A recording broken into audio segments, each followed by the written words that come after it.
Toblerone bars are produced in factories that churn out mountains of chocolate with insane precision. From massive mixers to custom triangular molds, this is chocolate engineering on another level. In this video, we take you inside the industrial process behind one of the world's most iconic Toblerone chocolate bars. Toblerone chocolate production begins with the sourcing and intake of its core raw materials: cocoa mass, cocoa butter, sugar, milk powder, honey, almonds, and soy lecithin as an emulsifier.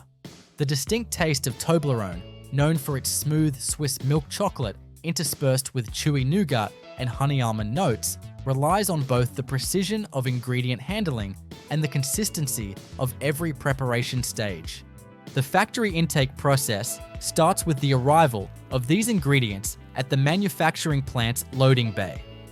Each ingredient is stored and transported under specific conditions tailored to its nature.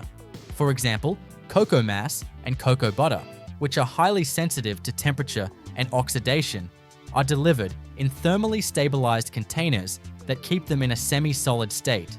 Upon arrival, these containers are immediately transferred into insulated storage tanks inside the facility to prevent exposure to ambient air and humidity. These tanks are purged with inert nitrogen gas to minimize oxidation and preserve flavor integrity. Milk powder, sugar, and lecithin arrive in sealed food-grade sacks or large bulk bins and are lifted by pneumatic suction systems into silo units for temporary storage. Before anything enters the production stream, comprehensive quality assurance testing is conducted. Samples from each delivery are checked for microbiological safety, color, flavor, moisture content, and texture. Specialized equipment such as near-infrared spectrometers and rotary viscometers are used to assess these parameters in real time. Once verified, the production of the chocolate base begins. This base, which will serve as the core medium for all Toblerone bars, is created by combining cocoa mass, cocoa butter, sugar, and milk powder. Each of these components is dispensed into high-capacity stainless steel mixers in precise ratios dictated by the Toblerone formulation. These mixers are automated and fitted with load cells to ensure that each ingredient is weighed to the gram before being introduced to the blend. The contents are mixed at low speed to ensure a homogeneous distribution of particles without excessive aeration. This preliminary mixture, however, is far from the final silky chocolate. At this stage, the texture is coarse and grainy. To refine it, the mix is fed into a 5-roll refiner. The 5-roll refiner is a massive piece of machinery consisting of 5 horizontally aligned steel rollers that compress and shear the chocolate particles down to a size between 18 and 25 microns. This reduction in particle size is critical for mouthfeel. If particles remain larger than 30 microns, the human tongue perceives a gritty texture. Below 20 microns, the chocolate begins to melt smoothly and luxuriously in the mouth. During refining, sensors continuously monitor the gap between rollers and particle fineness using real-time laser diffraction analysis. Excessive refining can result in overheating or fat separation, so the temperature of each roller is actively cooled and monitored to maintain uniform conditions. The refined paste exits the refiner as a silky, thick, and slightly warm material, ready for the next stage, conching. Conching is the step where Toblerone's flavor is truly developed and its texture perfected. The conching machine is a large enclosed vessel that contains mechanical arms or rotors that knead the chocolate mass for several hours. This process serves multiple purposes. First, it evaporates unwanted volatile compounds, such as acetic acid or aldehydes, that may have formed during roasting or refining. Second, it distributes the cocoa butter evenly around each solid particle, coating them thoroughly and improving the overall flow behavior of the chocolate. The conching process typically lasts between 6 and 12 hours, depending on the batch size and the desired profile of the chocolate. During this time, emulsifiers such as soy lecithin are added to reduce the chocolate's viscosity without increasing the fat content. This makes the chocolate easier to mold and coat, while also enhancing its melt-in-the-mouth properties. It is also during conching that the iconic honey and nougat flavor notes of Toblerone begin to be layered in. Honey is added in measured amounts, not just for sweetness, but also to contribute to the product's distinct aroma and chewiness once combined with nougat. The factory conching process uses controlled heat, usually between 45 degrees Celsius and 80 degrees Celsius, to keep the cocoa butter in a liquid state. Temperature control is crucial. Too hot, and the chocolate risks burning or developing off flavors. Too cold, and the process slows, failing to drive off sufficient moisture. Modern conchies are equipped with real-time pH, moisture, and volatile compound sensors that feed back into the control system, allowing operators to adjust mixing speed, arm pressure, or temperature on the fly. Once the conching is complete, the resulting chocolate is an ultra-smooth, shiny, and aromatic mixture. It is pumped into jacketed holding tanks that keep it at a stable temperature of around 30 to 32 degrees Celsius, ideal for downstream processes such as tempering and molding. These tanks are constantly agitated to prevent fat separation and crystallization. The next stage, tempering, is a pivotal process that controls the crystal structure of cocoa butter in the chocolate. Cocoa butter can crystallize in several different forms, but only one form, Form V, produces chocolate that is glossy, firm, and resistant to melting at room temperature. Achieving this form requires carefully heating and cooling the chocolate through a specific temperature curve. Tempering is done in continuous tempering machines where chocolate is first heated to around 45 degrees Celsius to eliminate all previous crystal formations, then cooled down to approximately 27 degrees Celsius to initiate the formation of stable seed crystals. The chocolate is then gently reheated to around 31 to 32 degrees Celsius to eliminate any unstable forms and maintain only the desired crystalline structure. These temperature transitions are tightly controlled by heat exchangers and thermal sensors, which ensure that the flow and crystallization kinetics of the chocolate are kept within narrow limits. With the tempered chocolate now perfectly conditioned and held at its ideal working temperature, it's time to move into one of the most distinctive and meticulously engineered steps of the entire Toblerone production process: molding the chocolate into its iconic triangular bar shape. This is not simply about pouring chocolate into a unique mold. It involves a detailed and highly synchronized series of movements designed to maintain structural integrity, precision alignment, and uniformity across millions of units. The Toblerone mold consists of a series of equidistant triangular cavities arranged in a straight line. Each mold cavity is designed to hold a single triangle of the bar, with narrow necks between them that allow for precise chocolate flow while ensuring each triangle remains individually defined yet conjoined. These molds are made of food-safe, high-strength polycarbonate and are preheated to prevent premature cooling when the liquid chocolate is deposited. Preheating ensures the chocolate flows evenly into every corner of the mold without setting too quickly, which could cause defects like air bubbles or incomplete shapes. Before chocolate enters the mold, the entire cavity array is vibrated at a high frequency using a precision-controlled shaker system. This vibration helps eliminate trapped air, allowing the chocolate to settle smoothly and evenly. The vibrating stage is calibrated to match the viscosity of the chocolate in real time, using inline sensors that monitor the chocolate's flow behavior. Any slight deviation in viscosity can affect how well the chocolate fills the narrow base points of the triangular molds, so the system adjusts shaker speed accordingly. Once the molds are filled, they pass under a leveling scraper to ensure the chocolate surface is perfectly flat along the bottom of the bar, which will ultimately become the base. A second, shorter vibration cycle occurs after this to further consolidate the chocolate and ensure all suspended particles, especially small bits of nougat or almonds, are evenly dispersed within each triangle. If the nougat or honey pieces were to settle unevenly during this stage, it would create inconsistent textures and affect quality. At this point, the filled molds are slowly moved into a multi-zone cooling tunnel. The tunnel is designed to gradually reduce the temperature of the chocolate from around 32 degrees Celsius to below 10 degrees Celsius over the course of several minutes. The zones begin with gentle ambient cooling, progressing through stages of increasingly chilled air, circulated by high-efficiency fans. The slow drop in temperature is crucial. If chocolate is cooled too rapidly, it can develop stress fractures, surface bloom, or uneven crystallization.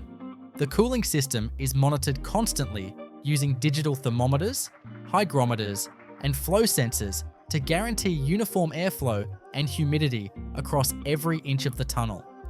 As the molded bars pass through each zone, the cocoa butter crystallizes uniformly into the stable form V lattice structure, locking in glossiness and snap. This stage also causes the chocolate to shrink slightly away from the walls of the mold, which facilitates easy demolding later.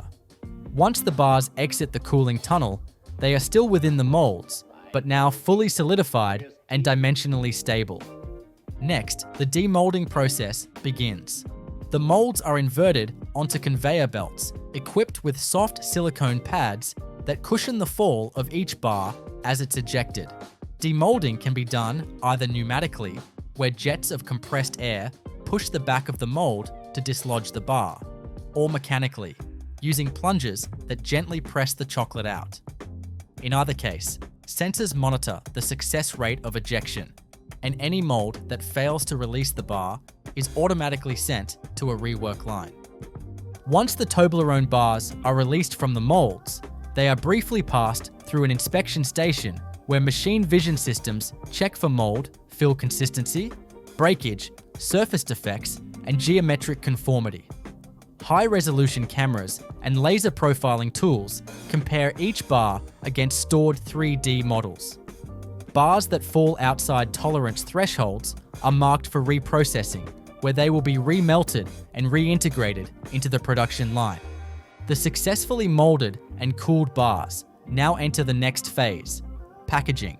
Before wrapping, each bar passes through a controlled dehumidification tunnel. This step is critical for preventing condensation during packaging, which could lead to microbial growth, sugar bloom, or spoilage. The dehumidifier maintains an environment below 30% relative humidity and gently warms the air around the chocolate to just above ambient temperature, allowing any moisture on the surface to evaporate without melting the chocolate. Once surface conditions are stabilized, the Toblerone bars move to the wrapping station. Here, the bars are individually picked and aligned onto a high-speed belt, where the characteristic triangular cardboard sleeve is automatically wrapped around each one. The sleeves are die-cut from pre-printed cardboard stock, folded precisely, and glued using food-safe adhesive. Each wrap is barcoded and batch-coded in real time, using inkjet printers synchronized with the production software. After the sleeve is applied, some product variations receive a foil wrapping beneath the cardboard.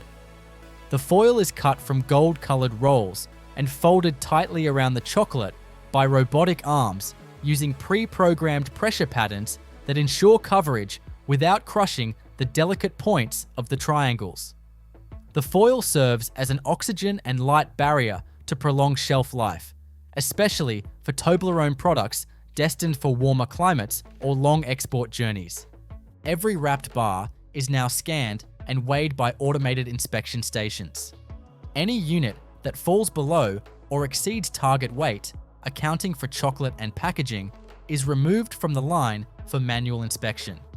Those that pass all checks are sorted into bundles depending on product format: single bars, multi-packs, or gift sets. The bars are grouped into cartons by pick-and-place robots. These robots use suction cups and soft grippers to avoid damaging the points of the chocolate triangles.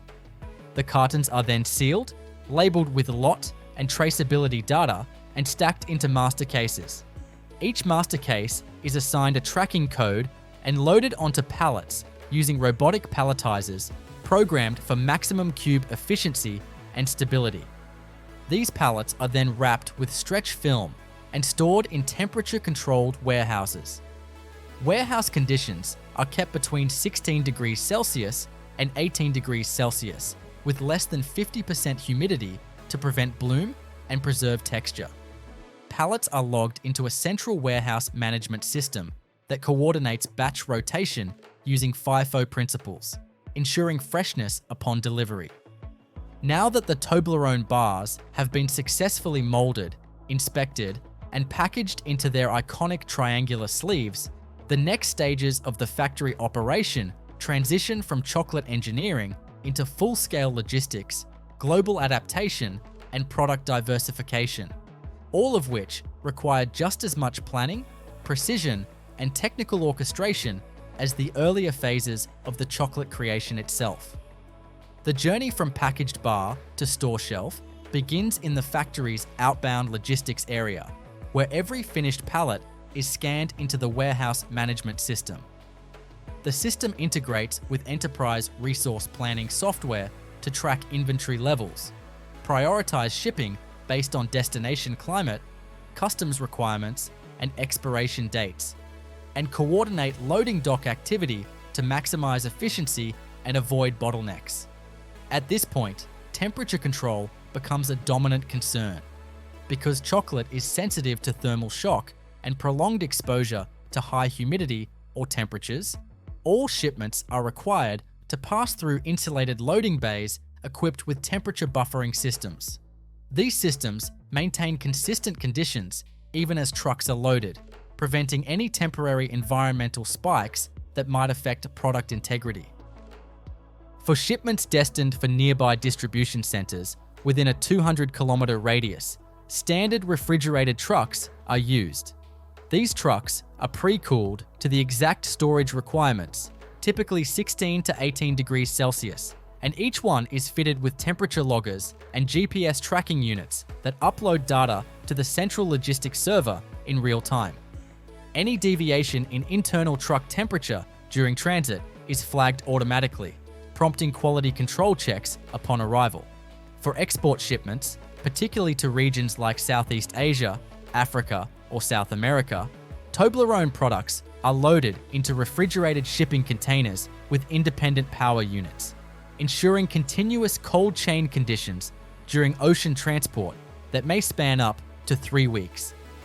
Each pallet is labeled with multiple identifiers, including product code, lot number, production time, line number, and temperature certification. These labels are printed using thermal transfer printers that embed RFID chips or scannable QR codes to allow full traceability. This level of detail is critical not only for internal logistics and recall management, but also to meet the regulatory requirements of import authorities in different countries.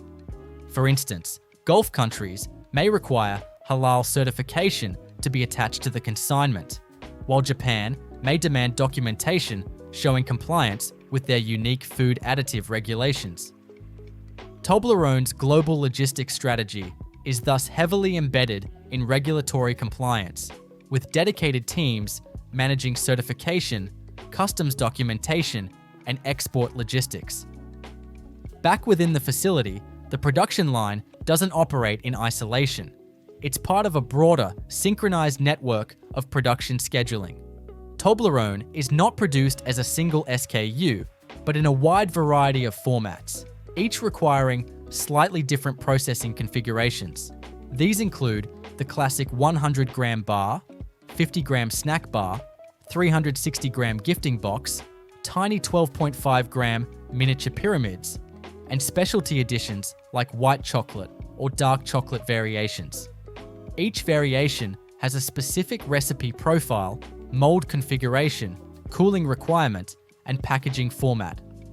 Switching between variants requires a carefully managed process known as a changeover. A changeover begins with a complete emptying of all hoppers, pipelines, and depositors currently filled with one chocolate variant.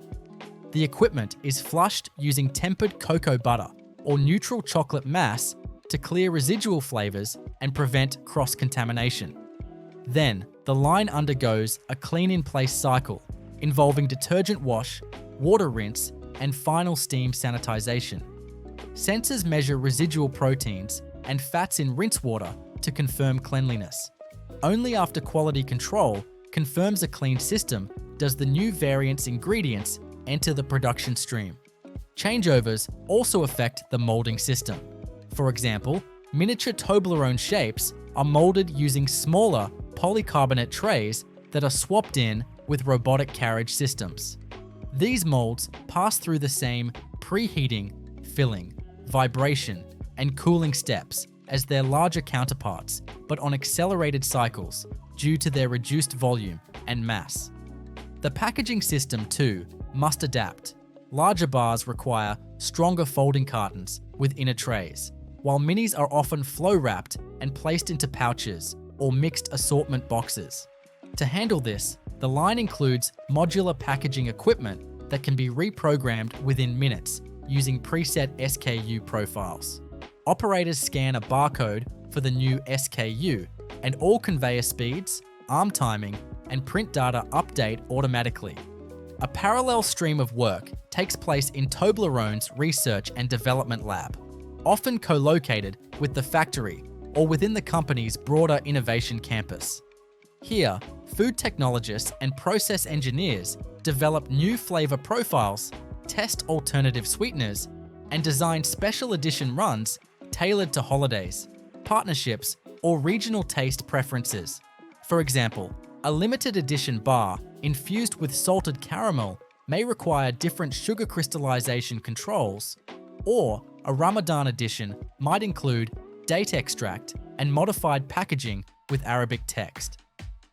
Pilot-scale batches are created on miniaturized versions of the factory equipment, allowing experimentation without interrupting commercial-scale output.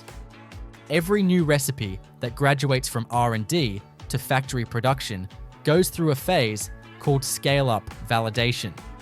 During this stage, the formulation is first made on a semi-commercial line capable of producing thousands of units per hour, and multiple parameters are tested: ingredient behavior under continuous agitation, flow characteristics during tempering, molding fidelity in standard production molds, and thermal stability during cooling. If the results meet the product development benchmarks, full-scale production is approved. Another important dimension of Toblerone's operation is environmental stewardship and factory sustainability. In recent years, the facility has upgraded many of its core systems to reduce carbon footprint, minimize waste, and improve energy efficiency. The chocolate tempering machines now utilize closed-loop thermal exchange systems that recycle cooling energy from one process to another. The air handling systems in the cooling tunnels and clean rooms have been upgraded to variable speed drives and high-efficiency particulate air filtration, significantly cutting energy usage while maintaining product safety. In terms of ingredient sustainability, Toblerone's cocoa is sourced under certified ethical sourcing programs, which ensure that the farms supplying cocoa beans are paid fairly, do not use child labor, and implement agroforestry practices that support biodiversity. These cocoa beans are processed into cocoa mass and cocoa butter by contract processors who follow Toblerone's strict quality and sustainability protocols, including traceability from farm to factory. The almonds and honey, too, are held to exacting standards. Almonds are supplied by certified orchards in California or the Mediterranean, sorted for size and oil content. Honey is sourced with attention to floral origin, ensuring a consistent flavor batch after batch. In-house testing includes pollen analysis, sugar spectrum fingerprinting, and moisture checks. This commitment to sourcing excellence reinforces the brand's identity as a premium Swiss chocolate. Finally, consumer safety and food compliance are at the core of every step of the Toblerone factory. All areas of the facility are subject to strict zoning protocols, separating raw ingredient handling from finished product areas to prevent contamination. Staff undergo regular hygiene training, wear full protective clothing, and enter through sanitation airlocks that include hand washing, boot scrubbing, and compressed air garment cleaning. Equipment is built to hygienic design standards, with no exposed threads, crevices, or moisture traps. Quality assurance checkpoints occur at dozens of locations throughout the line. Metal detectors are installed post-packaging to catch any foreign material. Check weighers ensure that each unit falls within exact mass tolerances. Barcode scanners verify packaging accuracy. And final batch records are signed off by a trained quality technician before any shipment is released.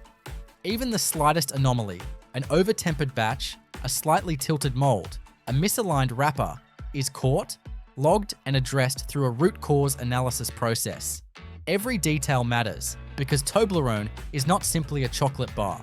It's a global symbol of quality, tradition, and precision engineering.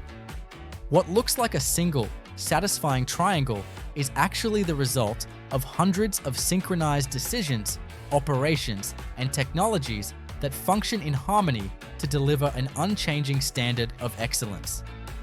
With the full-scale production, molding, packaging, and international logistics already finely tuned, the final stages of Toblerone's manufacturing process revolve around final distribution, continuous improvement protocols, consumer-facing customization, and digital integration that modernizes how quality and efficiency are sustained across an ever-growing global demand. Once pallets of finished, labeled, and verified Toblerone products are ready for shipment, they enter the outbound logistics management system, where real-time data on shipping routes, order queues, and warehouse availability determine where each batch goes next. The system doesn't just track inventory, it optimizes routes based on transportation cost, shelf life preservation, retail replenishment cycles, and sales forecasts provided by global distribution partners. Whether a shipment is bound for a Swiss airport duty-free zone, a North American grocery chain, or an e-commerce fulfillment center, its path is selected based on minimizing transit time and maintaining perfect storage conditions. Each truck or container that leaves the factory is accompanied by digital and printed documentation that includes compliance declarations, temperature logs, ingredient traceability records, and destination-specific export certificates. These are often required at borders for customs clearance, particularly in markets with strict regulations around food labeling, allergens, or religious dietary requirements like halal or kosher certifications. The factory's compliance team works in sync with shipping personnel, constantly updating their records as international regulations evolve. Inside the production facility itself, continuous improvement is embedded at every level. Daily performance metrics are posted on digital displays throughout the production floor, tracking everything from machine uptime and output per hour to defect rates, waste percentages, and energy usage. Operators have access to touch panel controls that allow them to report faults or initiate adjustments on the fly. When an anomaly is detected, it's logged in a root cause tracking system that prompts follow-up from engineering or quality assurance teams. This immediate feedback loop is designed to prevent small issues from becoming systemic problems. Preventive maintenance also plays a major role in sustaining Toblerone's high production standards. Every piece of equipment in the line, from chocolate mixers to automated packers, is tagged with a maintenance schedule integrated into the plant's CMMS. Operators are prompted automatically when a belt needs replacement, a blade needs sharpening, or a motor requires lubrication. By minimizing unplanned downtime, the factory ensures consistency in output and avoids any deviation from scheduled production volumes. Consumer customization is another frontier in Toblerone's manufacturing strategy. For promotional seasons, corporate gifting campaigns, or regional celebrations, Toblerone offers limited edition bars with printed names, holiday messages, or even national flag motifs.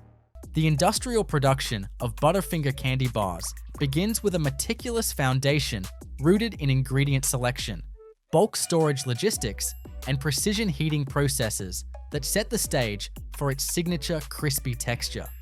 Although the final product appears compact and uniform, a neat rectangle coated in chocolate, the creation of that iconic peanut buttery core is one of the most intricate operations in candy manufacturing.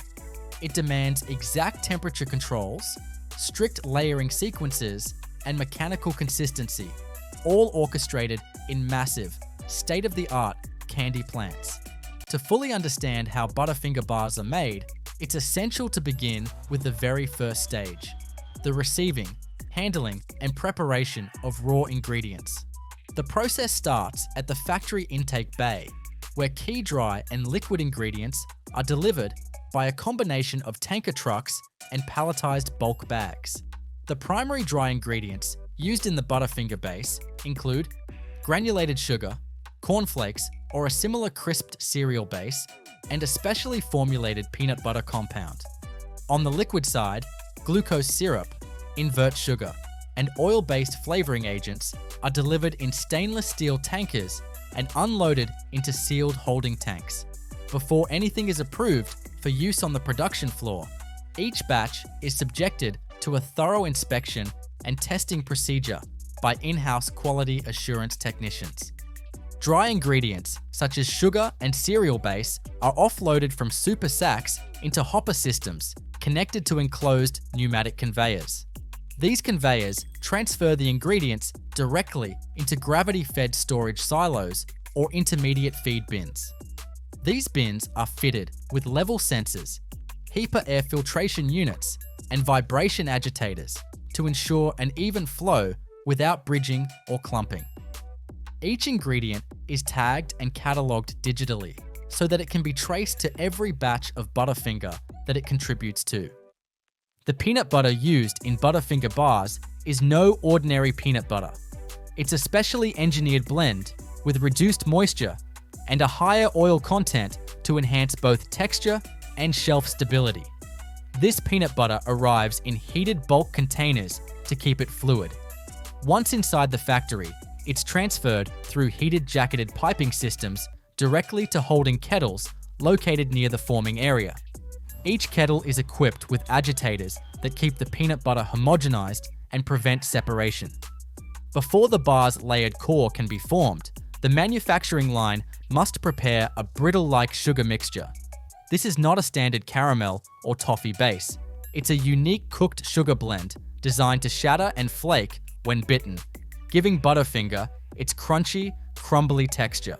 This mixture begins with large volume stainless steel batch kettles, each capable of holding several hundred kilograms of ingredients.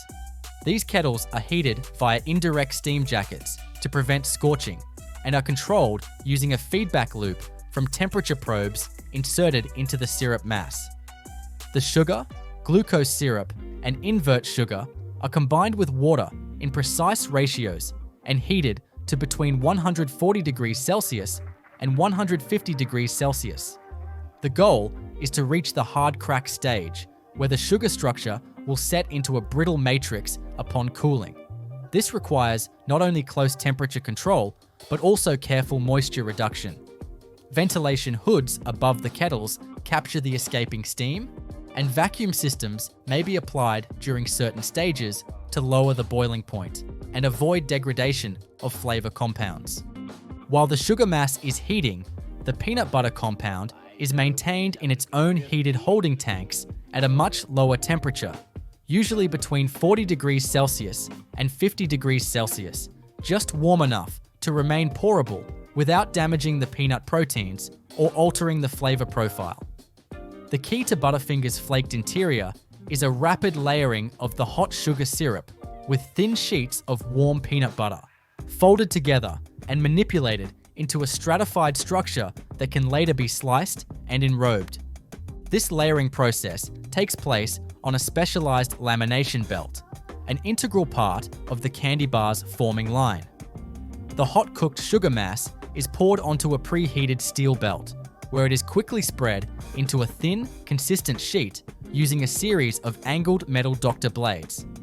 The belt itself is temperature controlled using embedded fluid channels that keep its surface within a narrow range to prevent premature setting or stickiness. Once the sugar layer is established, a series of nozzles applies an even coating of the peanut butter mixture over the top. A second hot sugar layer is then deposited on top of the peanut butter, followed by another peanut butter application, and so on. This alternating deposition of hot sugar and peanut butter happens 5 to 7 times, depending on the target thickness and structure of the final bar. The layering speed, nozzle pressure, and belt velocity are all precisely synchronized using programmable logic controllers. At this point, the laminated sheet, now composed of multiple brittle and buttery layers, is still malleable, but rapidly approaching a critical setting phase. To prepare it for slicing, the sheet must be cooled uniformly without developing internal stress fractures. It moves into a multi-zone cooling tunnel, where high-velocity chilled air is blown across the surface from above and below. The cooling tunnel is divided into segments, each with its own thermostat and airflow control, allowing the sheet to cool gradually from around 90 degrees Celsius to below 30 degrees Celsius without warping or cracking. Once the temperature reaches the ideal range, the layered sheet exits the cooling tunnel and is conveyed toward the guillotine slicer. Before slicing, the sheet is scanned by infrared thermography to ensure consistent surface temperature. Any hotspots or inconsistencies trigger automatic adjustments in airflow within the cooling tunnel to correct the anomaly. A vision system equipped with edge detection software also checks the sheet's width, ensuring that every cut will yield a bar of proper dimensions. The guillotine slicer itself is a high-speed, servo-driven blade capable of making dozens of precise cuts per minute. Each pass of the blade produces an individual Butterfinger core, roughly the length and width of the final product, but without its chocolate coating. These cores are immediately transferred to a staging conveyor with narrow lanes, where robotic arms or mechanical pushers align the bars into rows in preparation for chocolate enrobing. At this stage, the unmistakable aroma of Butterfinger begins to permeate the air. A combination of toasted sugar, roasted peanut oil, and a hint of buttery vanilla from the flavoring compounds added earlier. The cores have developed their signature crispness and internal flake structure, though they are still fragile and must be handled with care. The conveyors use food-safe urethane belts and employ shock-absorbing dampeners to prevent jostling or chipping of the brittle bars as they move toward the chocolate coating area. Before enrobing begins, the chocolate coating must be prepared and tempered. This process, which involves heating and cooling the chocolate through a specific temperature curve, ensures that the cocoa butter within the chocolate forms stable crystals, giving the finished coating a shiny appearance and a firm snap. Butterfinger uses a milk chocolate compound blend, typically including cocoa mass, cocoa butter, milk solids, sugar, and emulsifiers like soy lecithin. This chocolate is mixed and refined in-house or delivered in tempered blocks that are remelted in controlled tempering machines. As the freshly laminated and cooled Butterfinger cores approach the chocolate enrobing line, the production process enters one of its most visually engaging and technically controlled stages. The transition from raw, layered centers to finished chocolate-coated bars is not a simple dip in melted cocoa. It's an orchestrated sequence of temperature regulation, airflow management, and mechanical precision that ensures each bar emerges with a uniform appearance, texture, and mouthfeel. This stage, known as enrobing, is as critical as the brittle formation that precedes it, and it's here that the identity of the Butterfinger truly comes into full form. The enrobing process begins with chocolate tempering. tempering is vital for achieving the desired snap, sheen, and mouth stability of the chocolate coating. Without proper tempering, the cocoa butter in the chocolate could crystallize unevenly, leading to bloom, a whitish, unappealing discoloration on the surface of the bar.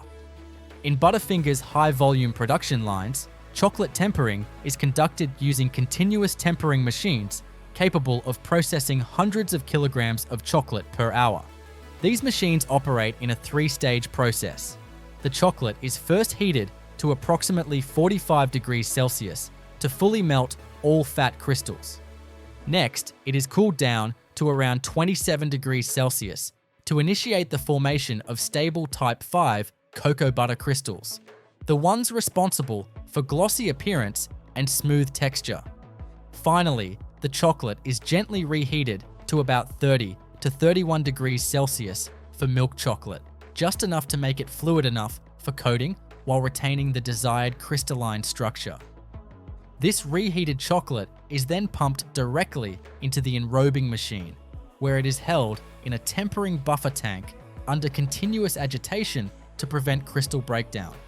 The enrobing machine itself is a marvel of synchronized components. Butterfinger cores are delivered onto a stainless steel wire mesh conveyor belt that carries them into a curtain of flowing, tempered milk chocolate. Before passing under this curtain, however, the bottoms of the cores are coated first. As the bars enter the enrober, they ride over a shallow bed of chocolate pumped through a base coating manifold. This ensures that the underside of each bar is fully coated before it reaches the top coating stage. As the cores pass under the chocolate curtain, a continuous sheet of molten chocolate flows over them, enveloping the tops and sides evenly. The chocolate is gravity-fed from an overhead trough and kept at a consistent flow rate using precision pumps. The flow rate, thickness of the chocolate sheet, and conveyor speed are all adjusted in real time via the machine's control panel to accommodate any variations in bar dimensions or chocolate viscosity. Immediately following the chocolate curtain, air knives are positioned to blow calibrated streams of pressurized air onto the bars. These air knives perform two crucial functions. They remove excess chocolate, which helps shape the final form and prevent pooling, and they help form the signature textured ripples that give each Butterfinger a slightly unique surface pattern. The angle, speed, and temperature of the airflow can be adjusted to produce tighter or looser ripple formations, depending on seasonal packaging needs or visual branding standards. Once enrobed, the freshly coated bars enter the cooling tunnel. This long enclosed conveyor system is divided into multiple zones, each maintaining a specific temperature and humidity level. The first zone typically starts at 18 to 20 degrees Celsius to begin gently solidifying the chocolate without shocking the coating. As the bars progress, the temperatures drop progressively through 14 degrees Celsius, then 10 degrees Celsius, and finally stabilize around 8 degrees Celsius in the last section. The relative humidity is carefully managed to stay between 55% and 65%, preventing condensation that could affect texture or cause sugar bloom. Cooling tunnels are equipped with top-down and bottom-up airflow systems, ensuring that chocolate sets evenly across the entire surface. If airflow is imbalanced, cooling may occur faster on the top than on the bottom, leading to warping or flat spots, something that Butterfinger's quality control team works diligently to prevent. Additionally, photometric sensors inside the tunnel track color consistency as the chocolate sets, flagging any bars that fall outside the acceptable hue range. After approximately 12 minutes in the cooling tunnel, the bars emerge with their chocolate coating fully solidified. However, before they move to packaging, they must pass through an inspection and quality assurance phase. Here, each bar travels under high-speed camera arrays with multi-angle lighting. These cameras, paired with image recognition algorithms, inspect every surface of the bar for defects such as air bubbles, incomplete coverage, cracks in the coating, or irregular dimensions. bars that pass inspection continue along the conveyor toward the packaging area, while those that fail are diverted by pneumatic arms into a designated rework bin. These rejected bars are not discarded. Instead, they are manually inspected, and if salvageable, may be remelted or reprocessed depending on the nature of the defect and local food safety regulations. Now the process moves into the grouping and wrapping stage. Butterfinger bars are typically sold as singles, twin packs, miniatures, or as components of variety packs. Depending on the SKU being produced, the packaging machinery is configured to collect 1, 2, or more bars and synchronize them into feed lanes. Servo-driven collating units arrange bars into a single file line or nest them into clusters for multi-packs. From there, the bars enter horizontal form-fill-seal wrappers. This system feeds printed film, preloaded with Butterfinger branding, nutritional data, and lot tracking, into a forming tunnel where it is shaped around each bar. As the bar enters the tunnel, sealing jaws on the bottom close the film into a tight sleeve, while heated rollers seal the film's longitudinal seam. At the same time, rotary cross-sealing jaws at the ends of the tunnel seal and cut the edges, creating the classic pillow pack format. Temperature control in these jaws is crucial. If too hot, the chocolate could remelt. If too cool, the seal might fail. To ensure consistent sealing quality, each machine is outfitted with thermal feedback sensors and tension monitors that adjust jaw pressure and seal dwell time on the fly. The packaging film itself is selected for barrier properties, such as oxygen transmission rate and moisture vapor transmission rate, extending shelf life and preserving product freshness. Once wrapped, bars are printed with a unique code that includes date, time, line number, and batch data. This code is both machine readable and human readable, allowing for end-to-end traceability. Finished packages are scanned by optical readers to verify print quality and data accuracy before being sorted into cartons. Cartoning machines group the wrapped bars and drop them into corrugated cases. These cases are formed automatically, with hot melt adhesive or mechanical tabs securing the flaps. Case packers are programmable, capable of handling different packouts for club stores, convenience boxes, or retail trays. At this point, the cases are labeled with product type, quantity, lot code, and expiration date via automated print and apply systems. Once sealed and labeled, the boxes move to palletizing. Robotic arms lift the cartons and stack them in precise patterns on wooden or plastic pallets. Sensors monitor weight distribution and height to avoid instability. Full pallets are stretch wrapped with film for added security during transit and then tagged with RFID labels or QR-coded shipment IDs that link to the logistics platform used by Butterfinger's distribution centers. All this data, batch details, inspection reports, equipment logs, production line performance, is fed back into the central manufacturing execution system. Here, operations managers and food scientists analyze the output daily, looking for trends, inefficiencies, or patterns in product quality. If a batch exhibits even a slightly higher than normal rejection rate, a root cause analysis is automatically initiated. This commitment to data-driven decision-making ensures that every bar meets Butterfinger's high standard, not only in taste and texture, but also in durability, packaging integrity, and shelf stability.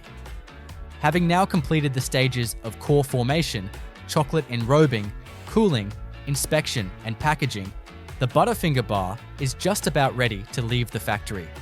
But beyond these visible processes lie equally crucial steps in distribution, warehousing, seasonal product variation, and international adaptation that ensure these iconic bars are available consistently, worldwide, with the same flaky crunch and familiar snap every time. Those final components, from logistics to innovation, are what we'll explore next. Once Butterfinger bars are packed, sealed, and palletized at the end of the production line, The focus shifts toward the broader logistical ecosystem that ensures these chocolate-coated confections reach retailers, vending machines, convenience stores, and online fulfillment centers across the globe. This phase of the factory-controlled process, distribution, and post-production storage is not merely about shipping. It's a rigorously organized extension of manufacturing, where freshness, structural integrity, and inventory synchronization must be maintained at scale. Every Butterfinger bar leaving the factory still operates within a meticulously timed and temperature-managed system designed to uphold brand quality until the moment of consumption. The journey begins at the factory's finished goods staging area. Here, robotic forklifts or human-operated pallet jacks move completed pallets of Butterfinger cartons into climate-controlled storage bays, often referred to as cold dock zones. These areas are maintained at a stable temperature between 16 and 20 degrees Celsius, with relative humidity levels carefully monitored to remain under 60%. This climate window is not arbitrary. It's optimized to preserve the structural snap of the chocolate and prevent the peanut butter core from softening or absorbing atmospheric moisture. Each pallet has an RFID tag or barcode linked to an enterprise resource planning system that coordinates shipping schedules based on distribution center inventory levels, retail demand forecasts, and route optimization models. This system is integrated with dynamic inventory tracking tools that allow Butterfinger's parent company to match real-time sales data from retailers to production batches at the factory. This ensures efficient stock rotation, reduces the risk of expired inventory, and supports just-in-time fulfillment models. When a truckload is scheduled for departure, pallets are loaded into temperature-controlled trailers equipped with real-time GPS and thermal monitoring units. These trailers are inspected before every load. Floors are swept clean of debris, temperature calibration is verified against factory sensors, and data logging equipment is synced to the factory's outbound logistics system. If a trailer registers even minor temperature deviations during its last route, it is flagged for maintenance or reassigned to less heat-sensitive products. This diligence ensures Butterfinger bars retain their textural integrity even on long-haul routes during hot seasons. Once the pallets arrive at one of several regional distribution centers, the products undergo a second layer of intake checks. Warehousing staff scan and reconcile RFID tags to verify shipment accuracy. Pallets are then staged by batch, expiration date, and destination type, whether grocery chains, convenience stores, vending suppliers, or e-commerce fulfillment partners. These distribution centers operate with tight rotation systems. No bar should remain in the warehouse for more than a few weeks, with peak freshness typically aligned with in-store display timelines. Butterfinger's central warehouse control system also interfaces with major retailers through electronic data interchange systems. These systems automatically transmit stock levels, scan rates, and reorder points, prompting the ERP to signal the production plant to increase output when certain sales thresholds are crossed. This feedback loop effectively creates a live bridge between manufacturing and market demand, minimizing surplus while keeping shelves full. But supply logistics is only one side of the post-production equation. The other critical piece lies in Butterfinger's dedicated shelf life stability testing and sensory evaluation labs, typically located on or adjacent to manufacturing sites. Here, finished bars from every production day are stored in controlled chambers that simulate various environmental conditions, ambient temperatures, elevated humidity, shipping stress, even light exposure. Technicians remove samples at set intervals and test for changes in moisture content, brittleness, chocolate bloom, and flavor degradation. These tests are both instrumental and sensory. Moisture meters and gas chromatography tools measure internal water activity and detect off-volatile compounds that can signal early spoilage or staleness. At the same time, trained sensory panels bite into control and age samples, scoring them on aroma, texture, flake behavior, and chocolate snap. If a specific batch shows faster than average degradation, root cause analysis is triggered to determine if a shift occurred in chocolate tempering, core cook temperature, or storage conditions. These learnings are funneled back to production engineering teams to fine-tune future runs. Seasonal product variations introduce another level of controlled complexity. Butterfinger doesn't only produce standard bars year-round. For holidays, limited editions, and region-specific SKUs, production lines are adapted to accommodate specialty molds, alternate sizes, or variant coatings such as white chocolate or seasonal packaging. For instance, Halloween Butterfinger skulls require the brittle core to be compressed and deposited into custom 3D molds before being enrobed and wrapped in uniquely printed films. In these seasonal runs, tooling changeovers are carefully timed to avoid line downtime. Custom stainless steel, forming trays, or silicone molds are swapped in using modular rail systems, and enrobing settings are adjusted to accommodate shape thickness. Wrapping machines are fed new film rolls that carry the appropriate seasonal graphics and SKU identifiers. Before any limited edition batch enters full production, trial runs are conducted to test mold release, coating adhesion, packaging seal integrity, and consumer acceptance. Another layer of Butterfinger's manufacturing strategy lies in regional adaptation. Though the core formulation is consistent globally, adjustments are made to meet local regulatory standards and consumer taste preferences. In Europe, for example, artificial colors or preservatives that are acceptable in North America may be prohibited, prompting the R&D team to source alternate emulsifiers or natural colorants. In tropical markets, chocolate melting points are subtly raised using additional cocoa butter fractions or stabilizers to prevent stickiness in higher average temperatures. This regional tailoring is done without compromising the Butterfinger identity. To ensure continuity, global sensory teams routinely ship control samples to international facilities. These samples serve as the gold standard for comparison during production calibration in satellite plants. Adjustments to flavor, crunch intensity, or chocolate viscosity are permitted only within tight tolerances, and any deviation must pass both technical and sensory validation. To support this global production model, Butterfinger's parent company relies heavily on digital twins, virtual models of the manufacturing process that replicate equipment parameters, ingredient behavior, and production rates.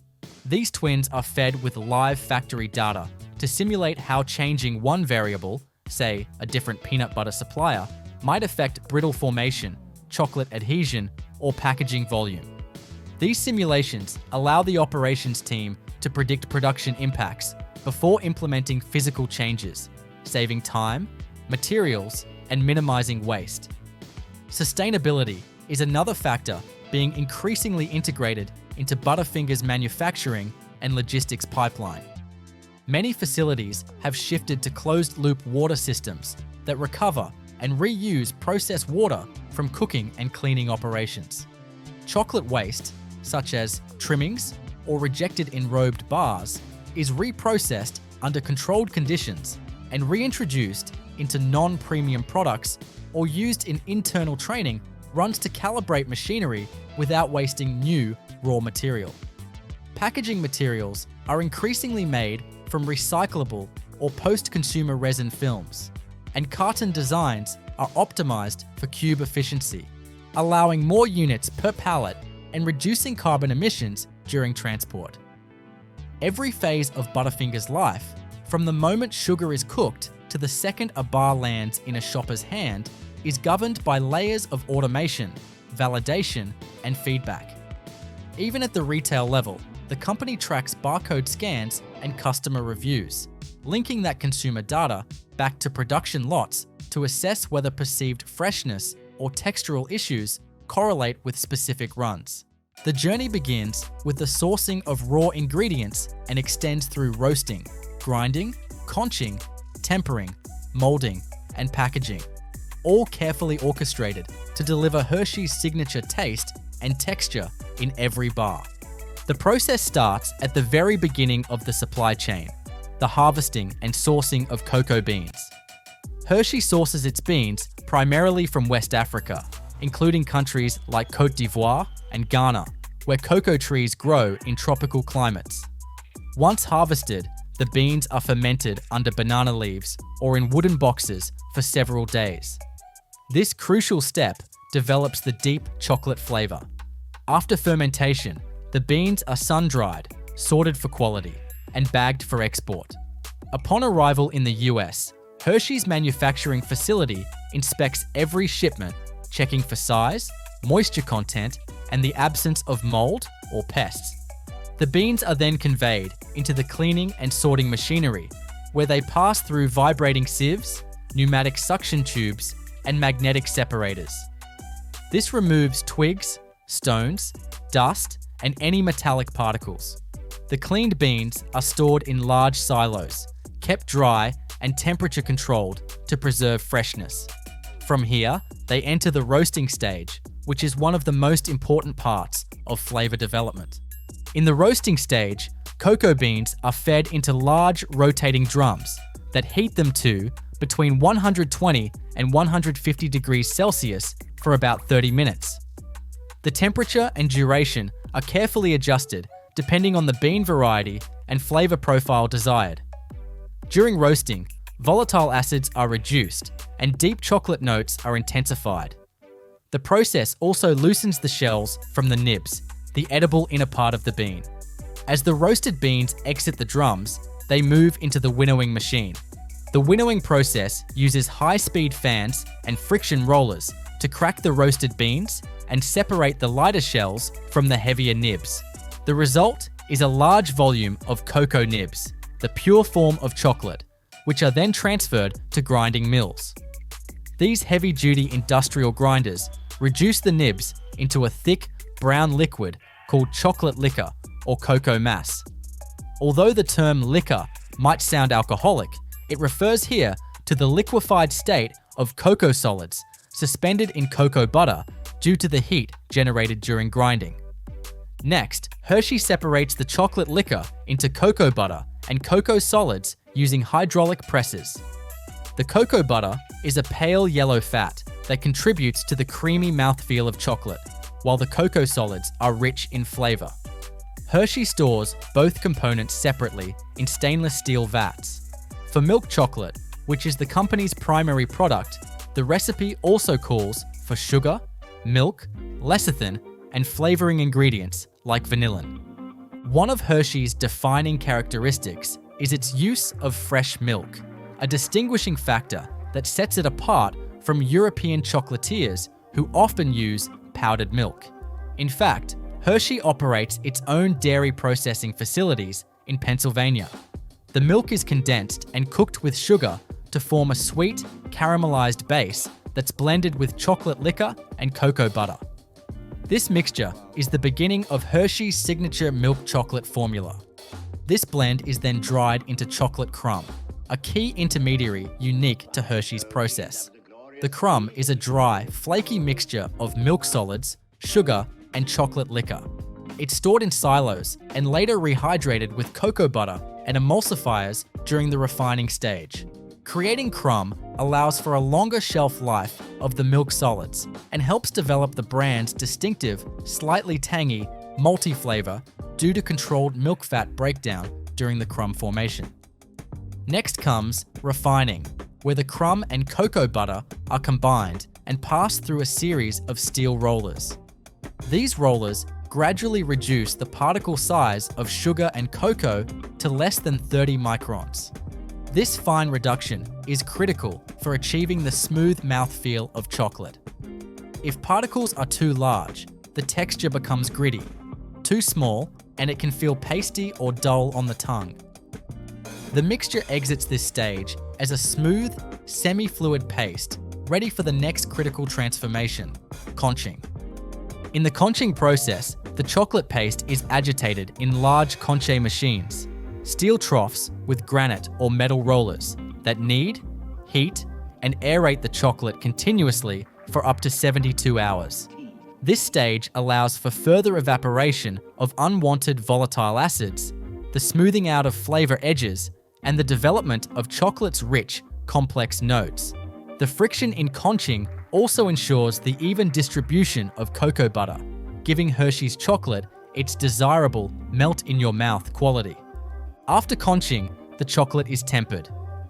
Tempering is the controlled crystallization of cocoa butter to ensure the chocolate sets with a glossy finish and satisfying snap.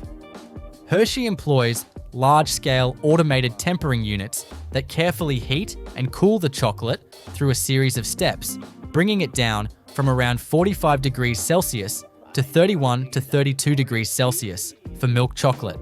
This aligns the fat molecules into a stable crystalline structure, which gives the final bar its appealing texture and helps it resist bloom, where fat rises to the surface in white streaks. Once tempered, the liquid chocolate is piped into molds. The molding line consists of high-speed stations where molds are filled, vibrated to eliminate air bubbles, and chilled using cooled air or glycol-jacketed trays. For Hershey's iconic bars, molds are embossed with the brand's lettering and evenly segmented for snapping. The filled molds travel on a conveyor through a cooling tunnel that solidifies the chocolate completely within 8 to 12 minutes. Once cooled and hardened, the chocolate bars are demolded using a combination of vacuum systems and gentle mechanical actuators that pop them out without breakage. They move immediately into the packaging area, where a series of synchronized operations wrap, seal, label, and code each bar. Hershey's uses flow wrapping machinery that envelopes each bar in a foil and paper sleeve or film, depending on the product. The wrappers are printed with batch codes, best before dates, and product tracking identifiers. Every bar then undergoes quality control, which includes weight checks, X-ray scanning for foreign particles, and visual inspection by cameras that detect surface defects. Samples from each batch are taken to an on-site lab where texture, flavor, and microbiological safety are tested. If any irregularity is found, entire lots can be isolated thanks to the full traceability built into the production system. The packaged bars are then packed into cartons and stacked on pallets by robotic arms. The pallets are shrink-wrapped, barcoded, and sent to the distribution center. Hershey maintains temperature-controlled warehouses to ensure product stability, especially during summer months or shipments to warmer climates. Pallets are loaded into refrigerated or insulated trucks for distribution to stores across the country and abroad. What makes Hershey's chocolate truly unique isn't just the equipment or the ingredients, but the balance between automation and sensory control. While the machinery ensures consistency at massive volumes, sensory panels and chocolate experts continuously evaluate flavor, aroma, and texture to ensure every bar delivers the recognizable Hershey's profile. Even at the scale of hundreds of thousands of bars per day, this commitment to flavor accuracy and quality control is what maintains Hershey's reputation in the competitive world of confectionery. From cocoa bean to final bar, the industrial process behind Hershey's chocolate is a fascinating example of how tradition and technology merge. Every step, from roasting and grinding to conching and tempering, is carefully measured, controlled, and optimized. The result is a product that is not only nostalgic for many, but is also the outcome of over a century of engineering refinement and food science innovation. Cadbury's chocolate, with its unmistakably smooth texture and rich, creamy flavor, is one of the most beloved chocolate brands in the world. Its manufacturing process, while steeped in over a century of heritage, is executed today through a blend of tradition, advanced automation, and rigorous food science. At Cadbury's major production sites, such as the iconic Bournville factory in Birmingham, UK, every bar begins with careful ingredient sourcing and continues through precise steps involving milling, refining, conching, tempering, molding, and packaging. Across each stage, quality control, consistency, and signature taste are paramount. The first step in Cadbury's chocolate-making journey is the selection of raw ingredients. Cadbury's signature milk chocolate is made from a combination of full cream milk, sugar, cocoa butter, cocoa mass, and emulsifiers such as lecithin. Cadbury is known for using a relatively high percentage of milk solids compared to other mass-market chocolates, which contributes to its uniquely creamy flavor. For the UK and several international markets, Cadbury still uses fresh liquid milk rather than powdered or condensed forms. The milk is delivered daily to factories from nearby dairy farms, stored in chilled stainless steel silos and constantly stirred to prevent separation. Meanwhile, cocoa beans, the fundamental ingredient in any chocolate, arrive at Cadbury's factories from West Africa, particularly Ghana, which provides a consistent, high-quality bean that is fermented and sun-dried prior to export. Upon arrival, these beans undergo detailed quality inspections before entering the factory system. They are cleaned thoroughly to remove foreign matter, dust, sticks, stones, or metal particles through a series of sieves, aspiration towers, and magnetic separators. Once clean, the beans are roasted. The roasting stage is one of the most vital steps for developing the chocolate's flavor. Cadbury uses hot air roasting techniques in rotating drum ovens or continuous flow systems, depending on the production volume. The temperature typically ranges from 120 to 150 degrees Celsius, and the roasting time can vary from 20 to 40 minutes. During roasting, the complex chemical reactions that form the Maillard compounds intensify the chocolate aroma and flavor, while also drying the beans to the ideal moisture level for further processing. After roasting, the beans are cooled and passed through winnowers, machines that crack them open and use air currents to separate the outer shells from the inner nibs. These cocoa nibs are rich in fat and flavor and form the base of both the cocoa mass and cocoa butter used in Cadbury products. The nibs are ground in heavy-duty mills to produce cocoa liquor, a thick, chocolatey paste made from pure nibs. Though liquid due to the heat generated during grinding, this liquor is made up of both cocoa solids and cocoa butter. At this point, the chocolate making process diverges depending on the final product. For Cadbury dairy milk and similar products, a crucial step involves combining the cocoa liquor with sugar and milk.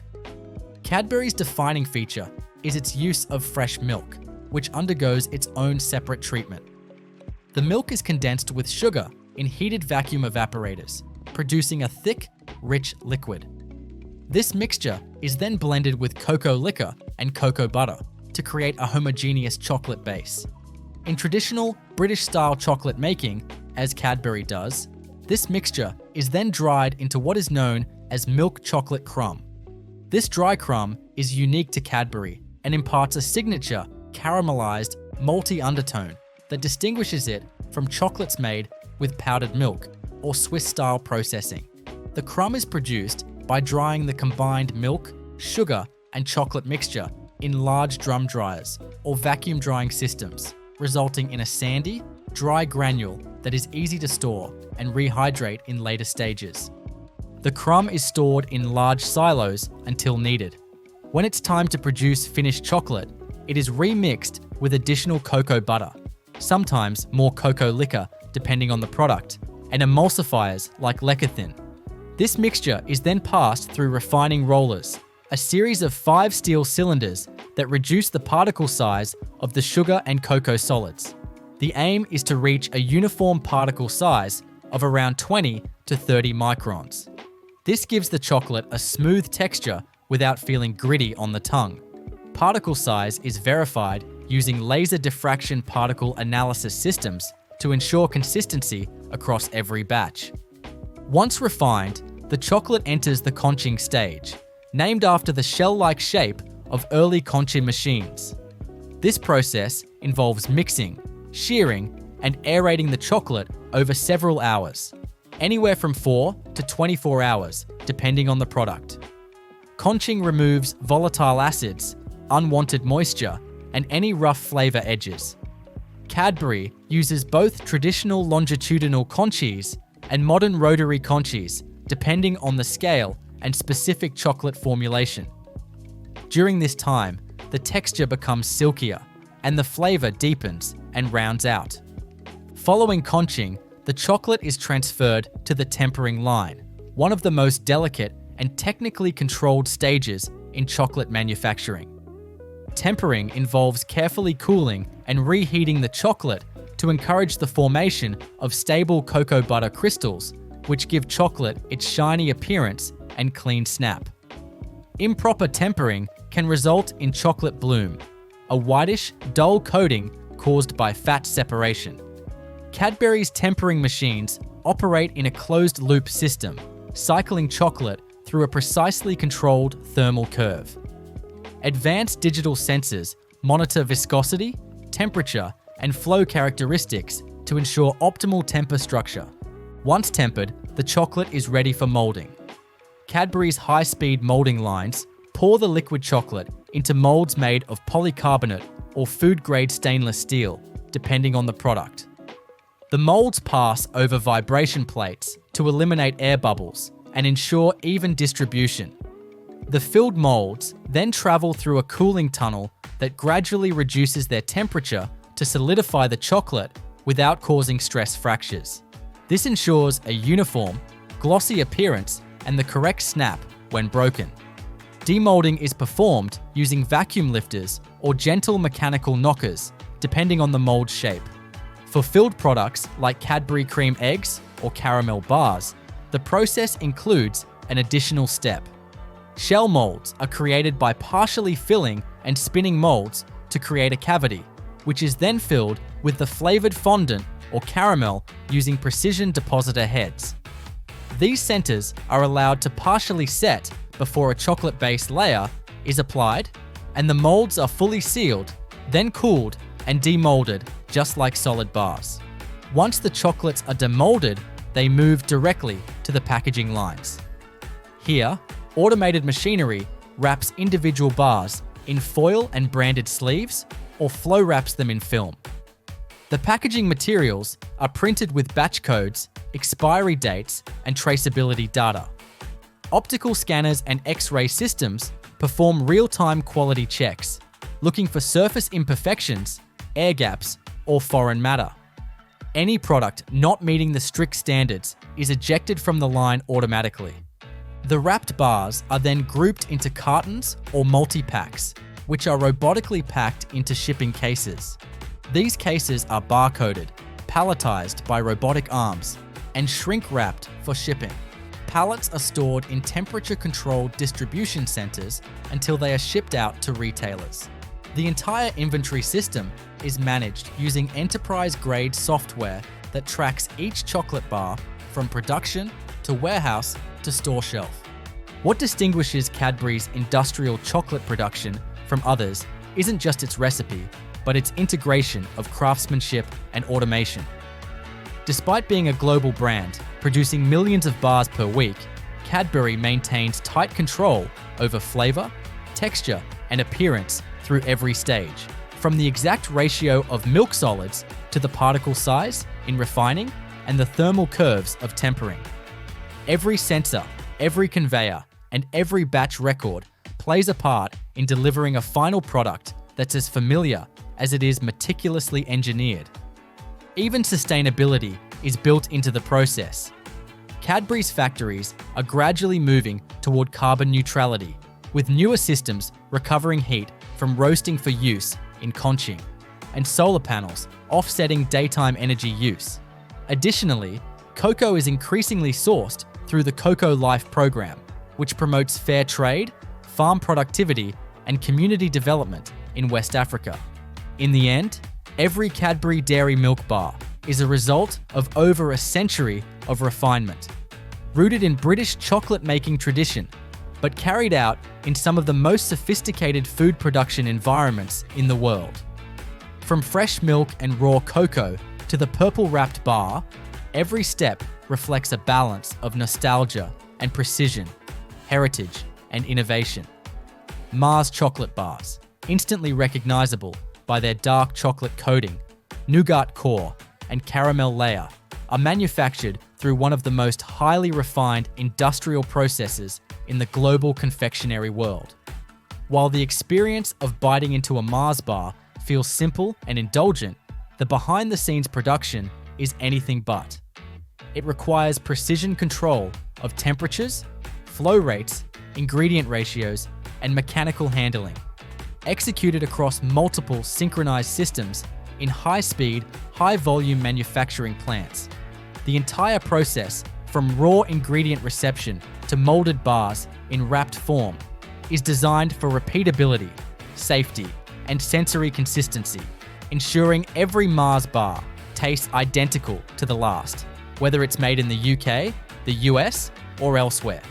It all begins with sourcing the core components: cocoa, sugar, milk, glucose syrup, and fats. Mars procures its cocoa through long-term supply contracts with farms across West Africa, where cocoa beans are fermented and dried on site before being shipped to processing facilities. Sugar is sourced from sugar beets or cane, depending on the regional plant.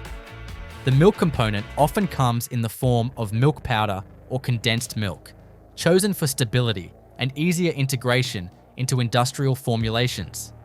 Mars also uses specialty fats, vegetable oils, and cocoa butter blends for different parts of the bar to achieve specific textures and melting properties. Each of these ingredients is subjected to stringent quality control upon arrival. Cocoa powder is tested for fat content, microbial load, and flavor integrity. Milk powder is checked for protein and moisture levels.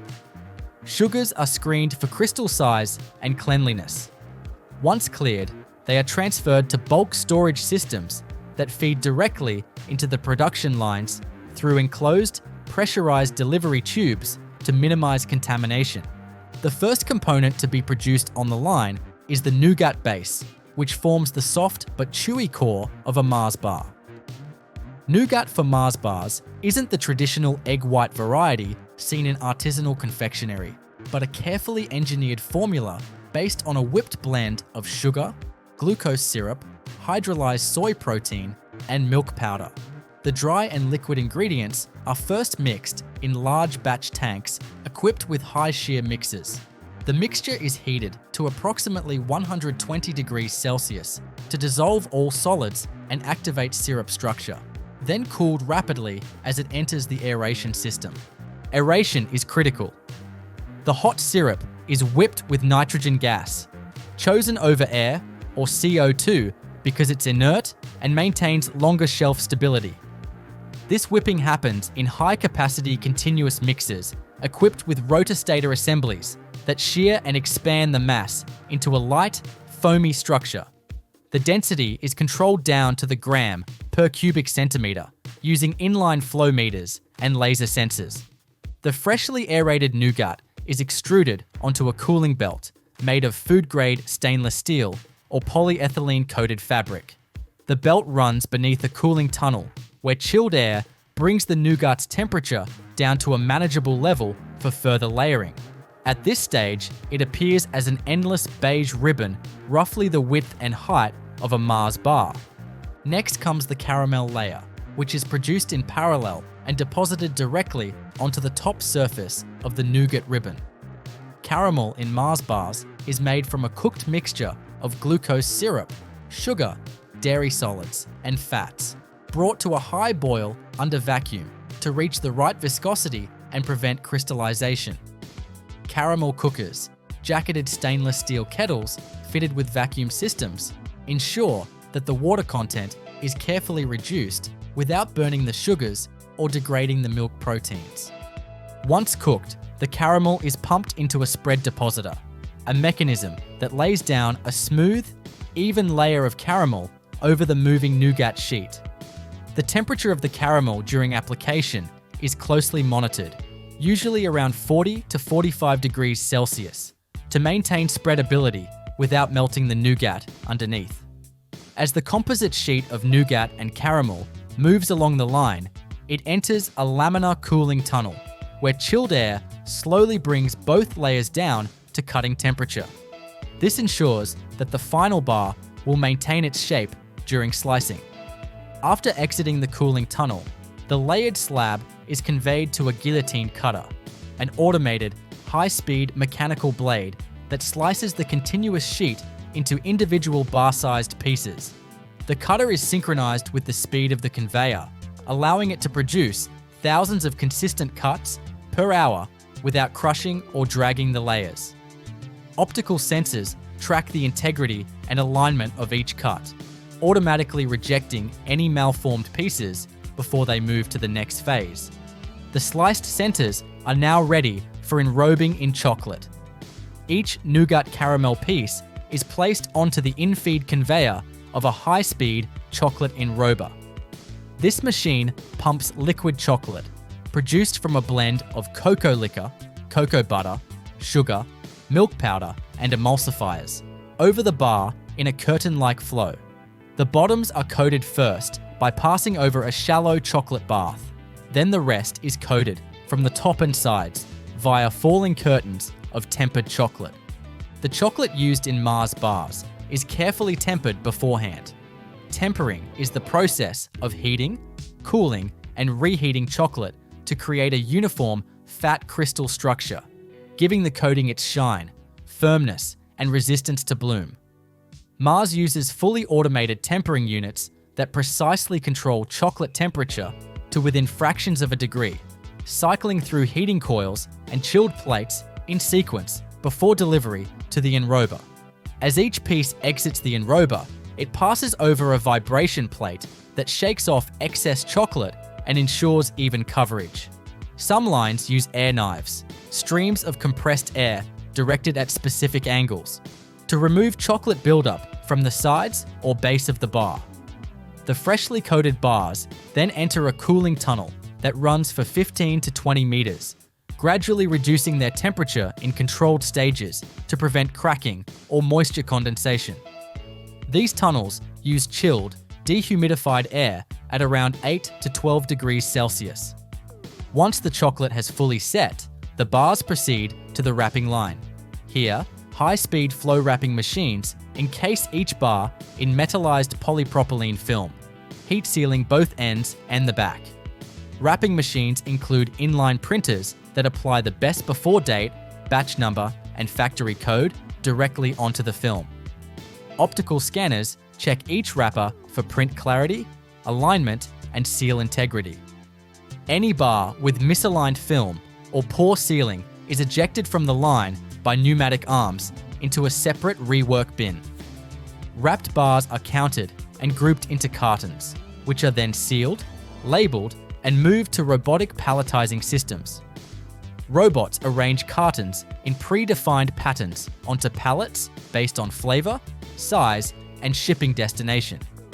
Each pallet is barcoded and logged into Mars ERP system for real-time traceability.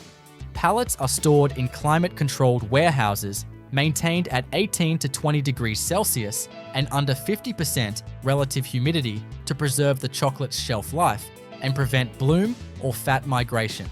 The entire production line is monitored via SCADA systems, software platforms that oversee machine parameters, product flow, and quality metrics in real time. Operators at control stations can view temperature logs, flow rates, equipment performance, and reject rates. If a sensor detects even a slight deviation, like a variation in caramel viscosity or enrobing temperature, alerts are issued and adjustments are made immediately to avoid wasting product or compromising quality. It all begins with the peanuts. While it might seem obvious that a peanut butter cup would start with peanuts, what's not widely known is just how much control and specificity Hershey applies to this ingredient before it ever reaches the cup itself. Reese's production lines require massive quantities of peanuts, hundreds of tons per week across facilities, and not just any peanut will do. The factory demands high oleic runner peanuts, most commonly sourced from farms in Georgia, Alabama, and Texas. These peanuts are preferred for their uniform kernel size, mild flavor, and high oil content, which delivers a creamier peanut butter base, Once harvested, peanuts are sent to dedicated shelling and blanching facilities, where they are cleaned, sorted, and skinned. The outer red skins are removed through dry abrasion, and the kernels are visually and electronically inspected to eliminate any with defects, mold, or foreign materials. Only the highest grade peanuts, typically designated as US Fancy or US Extra Large, are accepted for Reese's production. These peanuts are then loaded into food-grade hoppers and shipped in sealed bulk containers to the peanut butter manufacturing lines at Hershey's centralized processing plants. Upon arrival at the factory, the peanuts are stored in stainless steel silos within a climate-controlled environment to prevent spoilage. Prior to use, the peanuts are metered into roasting drums. Roasting is a critical step not just for flavor, but for aroma development and moisture reduction. High-capacity rotary roasters or continuous conveyor-style roasters are used, depending on the factory's line design. Peanuts are typically roasted at temperatures between 320 degrees Fahrenheit and 360 degrees Fahrenheit for 30 to 45 minutes. The exact temperature curve is adjusted based on peanut moisture and oil content, which is sampled batch by batch in the factory's lab using gas chromatography and moisture analyzers. The roasters are equipped with air impingement systems and inline sensors to monitor internal temperature, color, and roast development in real time. At various intervals, small test samples are pulled using auto draws for taste panel review. Roast level has to be absolutely consistent, as this is the foundation for the signature Reese's peanut butter flavor. Over-roasted peanuts will produce a burnt or overly bitter taste, while under-roasting leaves the flavor bland and oily. Once roasted, peanuts are cooled using high-powered air chillers to prevent overcooking and to stabilize the oils. They are then conveyed into degermers and mechanical splitters, where they are cracked open and the hearts, the hard inner core of the peanut, are removed. These hearts, while technically edible, can impart a bitter or chalky aftertaste, so they are separated out and typically used in livestock feed or secondary food processing streams. Now comes the grinding phase. The roasted and cooled peanuts are fed into large, high-shear grinders, industrial versions of what's used in commercial peanut butter production. These grinders operate at extremely high RPMs and are often configured in a two-stage system: a coarse grind followed by a fine grind. In the coarse phase, the peanuts are broken down into a grainy paste, preserving small particulates that contribute to the slightly gritty texture of Reese's peanut butter. This paste is then piped into a second mill, where it's refined to a smooth, uniform consistency. The peanut paste is blended in stainless steel mixing tanks equipped with variable speed paddles and heated jackets. At this stage, a proprietary mix of additional ingredients is incorporated. These include salt, sugar, a small amount of fully hydrogenated vegetable oil, and a dry milk derivative. The sugar used is finely milled and sieved to a consistent particle size, ensuring it disperses evenly throughout the mix without recrystallizing. Emulsifiers such as mono and diglycerides are added in microdoses, enabling the fat and protein phases to remain homogeneous over time. What makes Reese's filling unique, and one of the factory's guarded secrets, is its texture. It isn't traditional creamy peanut butter. It's dry and crumbly, almost fudge-like, but melts smoothly on the tongue. This is achieved by very specific moisture and fat content targets. The factory carefully controls the fat ratio in the peanut blend using inline nuclear magnetic resonance sensors, which measure fat levels without destroying samples. The ideal balance results in a pliable, moldable filling that holds its shape during chocolate enrobing but softens under bite pressure. Once blended, the peanut butter filling is pumped into chilled hoppers and held at precise temperature, typically between 60 degrees Fahrenheit and 70 degrees Fahrenheit, so it can be extruded or deposited with exact weight and shape control. Temperature consistency is crucial here. Too warm, and the filling becomes too soft and spreads when deposited. Too cold, and it hardens and resists clean shaping, risking damage to the chocolate cup. The final stage in this first segment is the formation of the peanut butter centers. On a separate production line, the cooled peanut filling is portioned using servo-driven pistons or extrusion rollers, depending on the cup format being produced. These machines deposit small, perfectly measured mounds of filling onto a chilled conveyor. In larger cups, the filling is puck-shaped. In minis, it's closer to a small dome. Each peanut butter deposit is then transferred into a temporary holding tunnel, essentially a refrigeration corridor, where the shaped fillings are stabilized prior to the chocolate enrobing phase. Here, humidity and temperature are carefully balanced to avoid condensation or fat bloom when chocolate is later applied. At this point, the peanut butter centers are firm, uniform in size and shape, and fully ready for the next critical phase of the process, chocolate molding. With the peanut butter centers now precisely formed, cooled, and stabilized, the next critical phase in the industrial production of Reese's peanut butter cups begins: chocolate shell creation and cup assembly. This portion of the process is all about precision, timing, and the seamless integration of multiple complex systems to produce a product that's visually perfect and texturally balanced. It's here that the familiar cup shape begins to take form, and where Hershey's decades of manufacturing expertise are on full display. The chocolate used in Reese's products is developed in-house and differs slightly from that used in a Hershey's milk chocolate bar. While it still contains cocoa solids, cocoa butter, milk solids, sugar, and lecithin, it has been tailored specifically to pair with the salty sweet peanut butter filling.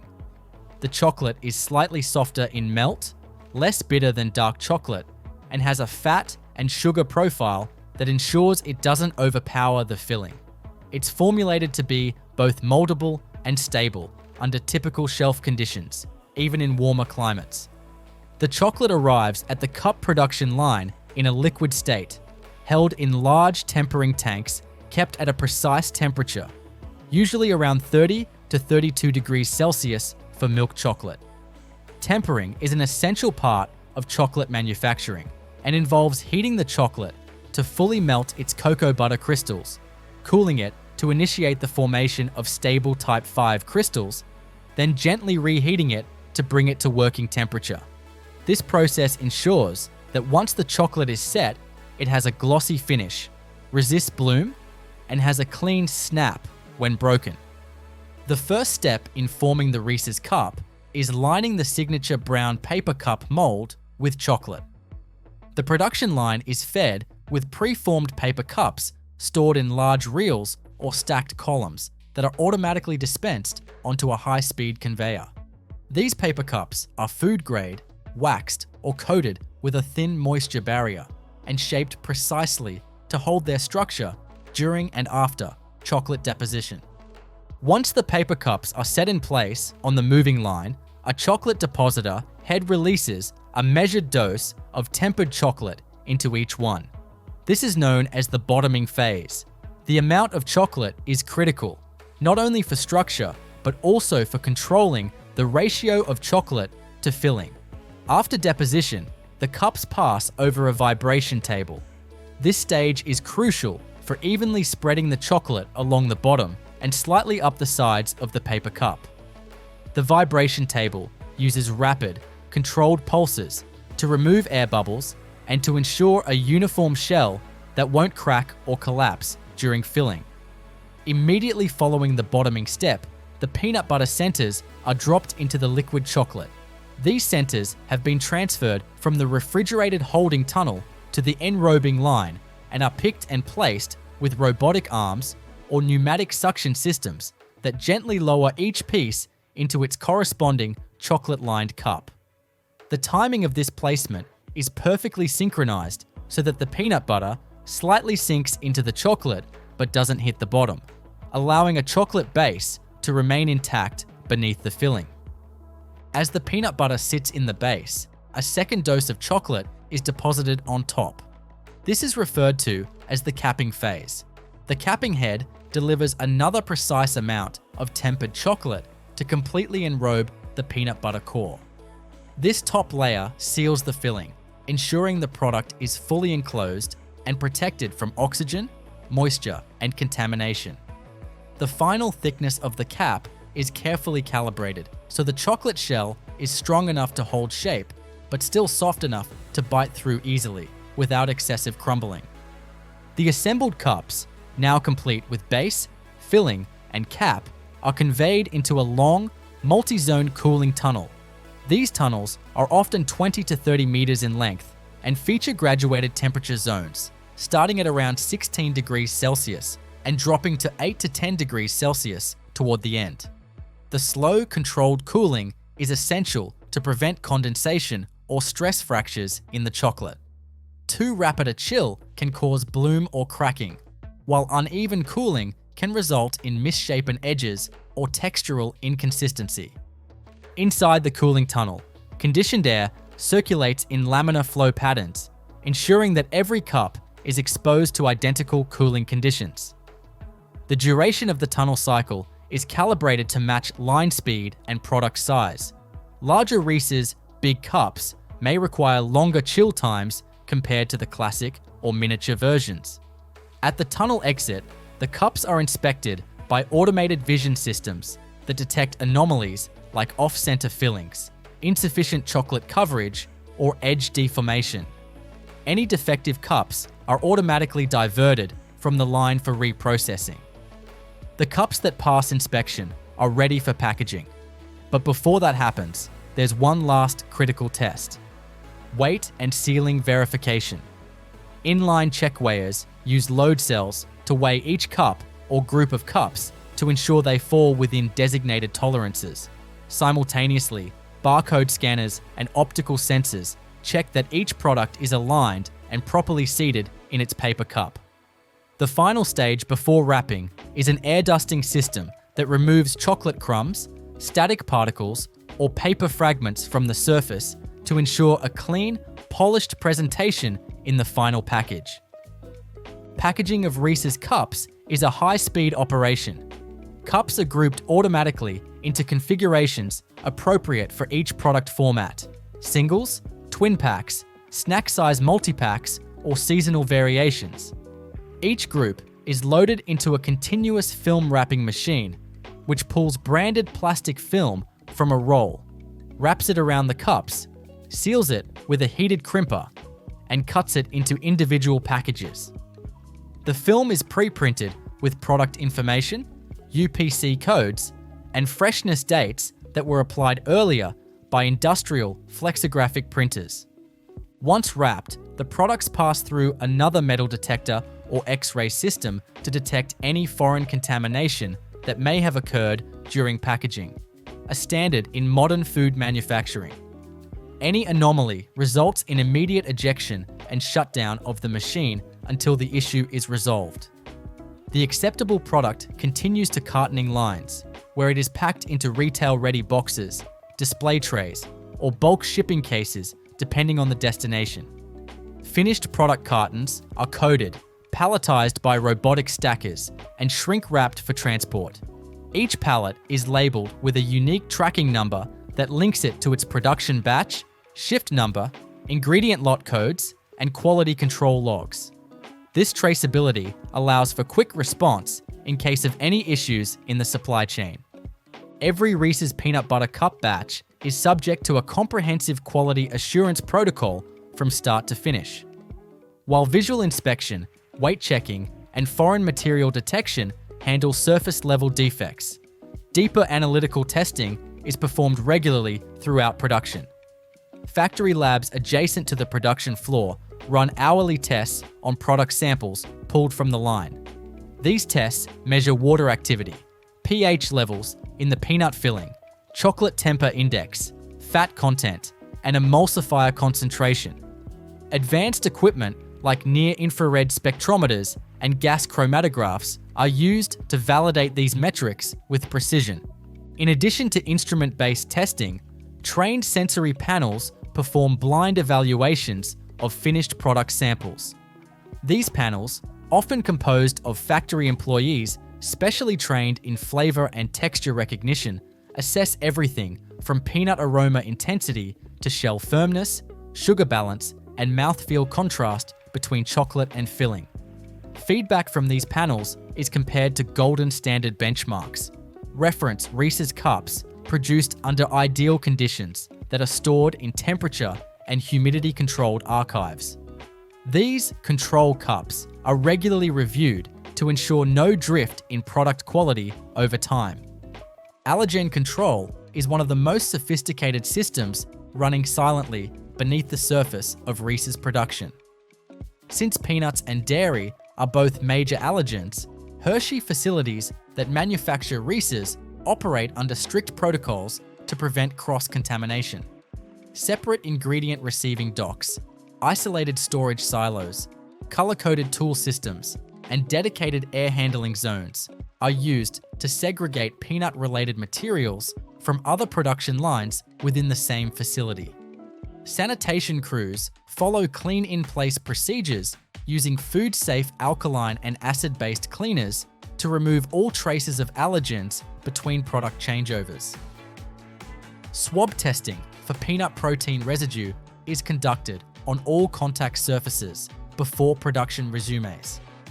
Hershey also enforces supplier controls. All incoming peanut shipments are tested for aflatoxins, a class of toxic compounds produced by certain molds that can occur in improperly stored peanuts. Only peanuts that pass stringent safety thresholds are accepted, and each delivery is logged and tracked using batch codes that link to the final product's traceability system. This digital record keeping allows Hershey to track every ingredient back to its source farm and forward through every unit sold. But Reese's isn't just a singular product anymore. Over the years, the brand has expanded into dozens of variations: white chocolate cups, dark chocolate, big cups, miniatures, stuffed versions with pretzels, potato chips, Reese's Pieces, or caramel. Each variant requires its own unique processing conditions and introduces new complexity to the factory system. Let's take the white chocolate Reese's as an example. This variation uses a cocoa butter-based confectionery coating rather than traditional milk chocolate.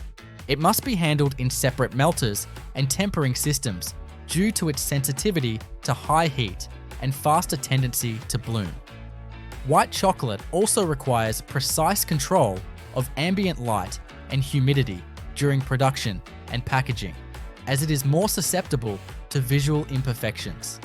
On the line, switching from standard milk chocolate to white chocolate triggers a full line cleaning and recalibration of depositor and cooler settings. Flavor variants with inclusions, like Reese's with Reese's Pieces inside, add another layer of complexity. In these formats, the peanut butter filling is first blended with the inclusion, pieces, chips, or even candy bits, using slow-speed paddle mixers to avoid crushing or melting the added components. These inclusions alter the viscosity and extrusion behavior of the filling, requiring depositor nozzles to be widened and dosing pumps to be recalibrated for accurate weight control. Additionally, because candy-coated pieces can crack or leak color when exposed to oil migration from the peanut butter, the storage conditions of these fillings must be tightly managed to preserve structural integrity during molding. Even packaging formats are adapted. Big cups, which contain more filling and sometimes additional elements, require thicker paper cups and slightly wider flow wrapping machines to handle the larger size. Seasonal versions, like pumpkin-shaped Reese's for Halloween or tree-shaped cups for Christmas, require completely new mold tooling, reshaped paper cups, and different wrapping film dimensions. These seasonal SKUs are often produced in limited time production runs scheduled between mainline batches, with precise coordination between departments to minimize downtime and clean out inefficiencies. To manage this growing complexity, Hershey's manufacturing ecosystem is deeply integrated with real-time data and automation.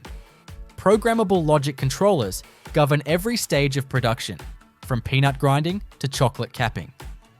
These controllers constantly adjust conveyor speeds, depositor volumes, oven temperatures, and cooling rates to match product specifications in real time. Sensors along the line feed back information on humidity, belt tension, machine vibration, and material flow. If any parameter drifts beyond the preset tolerance window, an alert is triggered immediately and logged by the manufacturing execution system. The MES serves as the brain of the operation.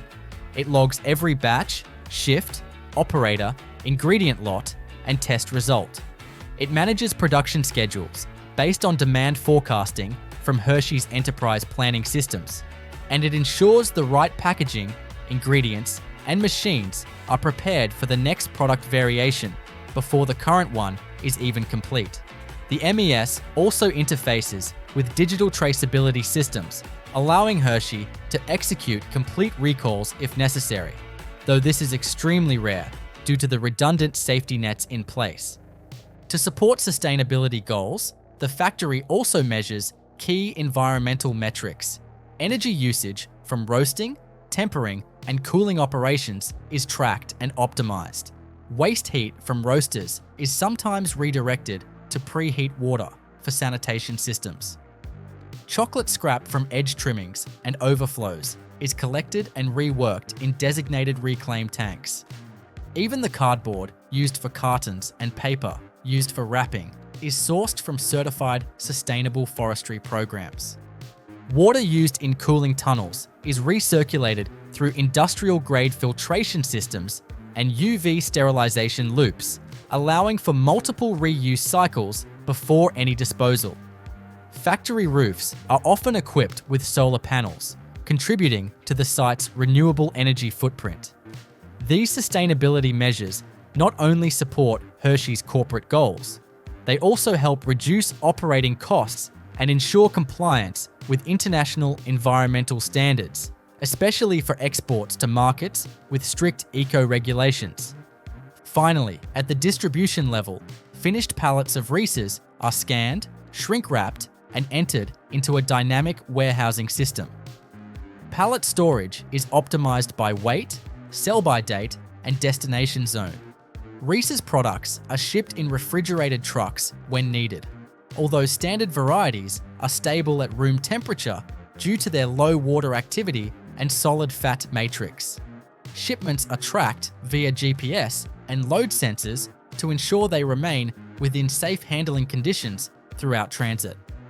So when you open a Reese's peanut butter cup and experience the snap of chocolate, the softness of the peanut filling, and the perfectly even texture from edge to edge, what you're actually tasting is the output of a meticulously engineered, continuously monitored, and relentlessly optimized factory system.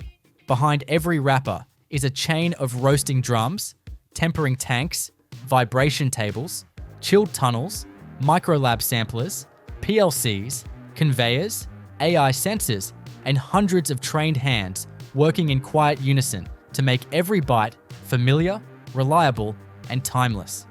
As Reese's peanut butter cups leave the controlled environment of production and are loaded onto outbound trucks, the story doesn't end with the last machine seal or pallet scan. In fact, one of the most underappreciated aspects of the manufacturing system lies in how Reese's maintains product integrity far beyond the factory walls. The journey from factory to store shelf, and ultimately to the consumer's hand, is an extension of the manufacturing process itself. For a product like Reese's, where texture, flavor, and structure are so carefully engineered, maintaining those qualities through shipping, storage, and retail presentation is non-negotiable. Temperature control plays a key role in this extended quality assurance chain. While Reese's peanut butter cups are classified as shelf-stable and do not require refrigeration, they are extremely sensitive to heat and humidity. Elevated temperatures can cause the chocolate to melt or bloom, a condition where cocoa butter rises to the surface and creates a whitish grey coating. Though harmless, bloom gives the appearance of staleness or spoilage and is unacceptable in any retail-facing product. To prevent this, shipping containers and trucks are monitored using digital temperature loggers and GPS trackers. These devices not only ensure compliance with storage requirements, but also provide real-time alerts if conditions fall outside predefined thresholds. Warehousing and retail logistics are optimized with similar care. Distribution centers receiving Reese's shipments are instructed to rotate inventory on a strict first-in, first-out system to preserve freshness. Shelving time is tracked down to the day, with expiration dates digitally logged and printed clearly on all packaging.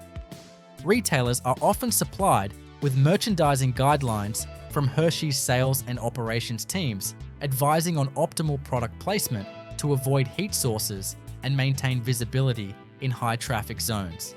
This ensures not just product survival, but also consumer engagement. Meanwhile, Hershey's central data systems stay connected to the broader supply chain. Sales velocities from thousands of retail points are monitored using automated inventory systems that integrate with distribution algorithms. If Reese's products are selling faster than expected in one region, perhaps due to a seasonal promotion or viral social media trend, production forecasts and shipment routes are adjusted in near real time to prevent outages. Conversely, if stock is underperforming, the system can slow production or reroute product to a region with higher demand. But what truly sets Reese's apart in this final segment of its manufacturing cycle is its flexibility for innovation and customization, especially on a global scale. Reese's peanut butter cups aren't manufactured identically across every country. Although the core elements remain the same, formulations may be slightly adjusted to meet regional preferences, regulatory standards, or ingredient availability. For example, Reese's produced for the European market may contain non-GMO ingredients or use different emulsifiers to comply with EU food safety regulations. Sugar content, fat ratios, and even packaging inks are tailored to local markets, and each international facility must pass regional audits to ensure compliance with both Hershey standards and those of the target nation. Seasonal and limited edition Reese's lines introduce another layer of production complexity that extends into post-factory strategy. Every year, variations such as pumpkin-shaped Reese's in October, tree-shaped ones in December, and heart-shaped versions for Valentine's Day hit the shelves. These products require not only physical retooling, custom molds, unique wrappers, modified flow wrappers, but also adjusted production timelines to accommodate pre-holiday distribution. Most holiday variants are produced months in advance to ensure they hit retail shelves in time for the season, but remain fresh through the actual holiday window. To ensure holiday versions meet the same performance standards as core SKUs, Hershey uses accelerated shelf life testing. In these tests, products are stored at elevated temperatures and humidity for a condensed time frame to simulate long-term storage. The samples are then analyzed for fat migration, filling breakdown, wrapper integrity, and flavor degradation. Only those variants that meet Reese's strict internal benchmarks for shelf life, texture stability, and visual appearance are approved for full-scale seasonal release. Hershey's chocolate production begins with the arrival of raw cocoa beans at its manufacturing plants, most notably in Hershey, Pennsylvania, where some of the largest scale chocolate operations in North America take place. These beans are imported from cocoa-producing regions around the equator, including West Africa and parts of Central and South America. Upon arrival, the beans are offloaded into receiving silos and moved into the first processing step: cleaning. Powerful vibrating screens, aspirators, and magnetic separators remove debris, stones, twigs, dust, and any metallic fragments that may have entered the shipment during transit. Following cleaning, the cocoa beans are fed into Hershey's proprietary roasting system. The roasting process is designed not just to sterilize the beans, but to precisely control flavor development. The machines are capable of adjusting roast temperature, humidity, and dwell time based on the origin, size, and moisture content of each batch. Beans are typically roasted at temperatures ranging from 120 to 160 degrees Celsius. This is where the characteristic chocolate aroma begins to develop, as volatile compounds are released and the Maillard reaction activates, producing hundreds of unique flavor notes that define Hershey's mild, sweet chocolate style. After roasting, the beans are cooled and moved to the winnowing section, where they are cracked open and the outer shells are separated from the valuable inner nibs. Winnowing is accomplished using a combination of mechanical cracking and airflow separation. The shells, now removed, are often collected and repurposed as agricultural mulch or biomass fuel.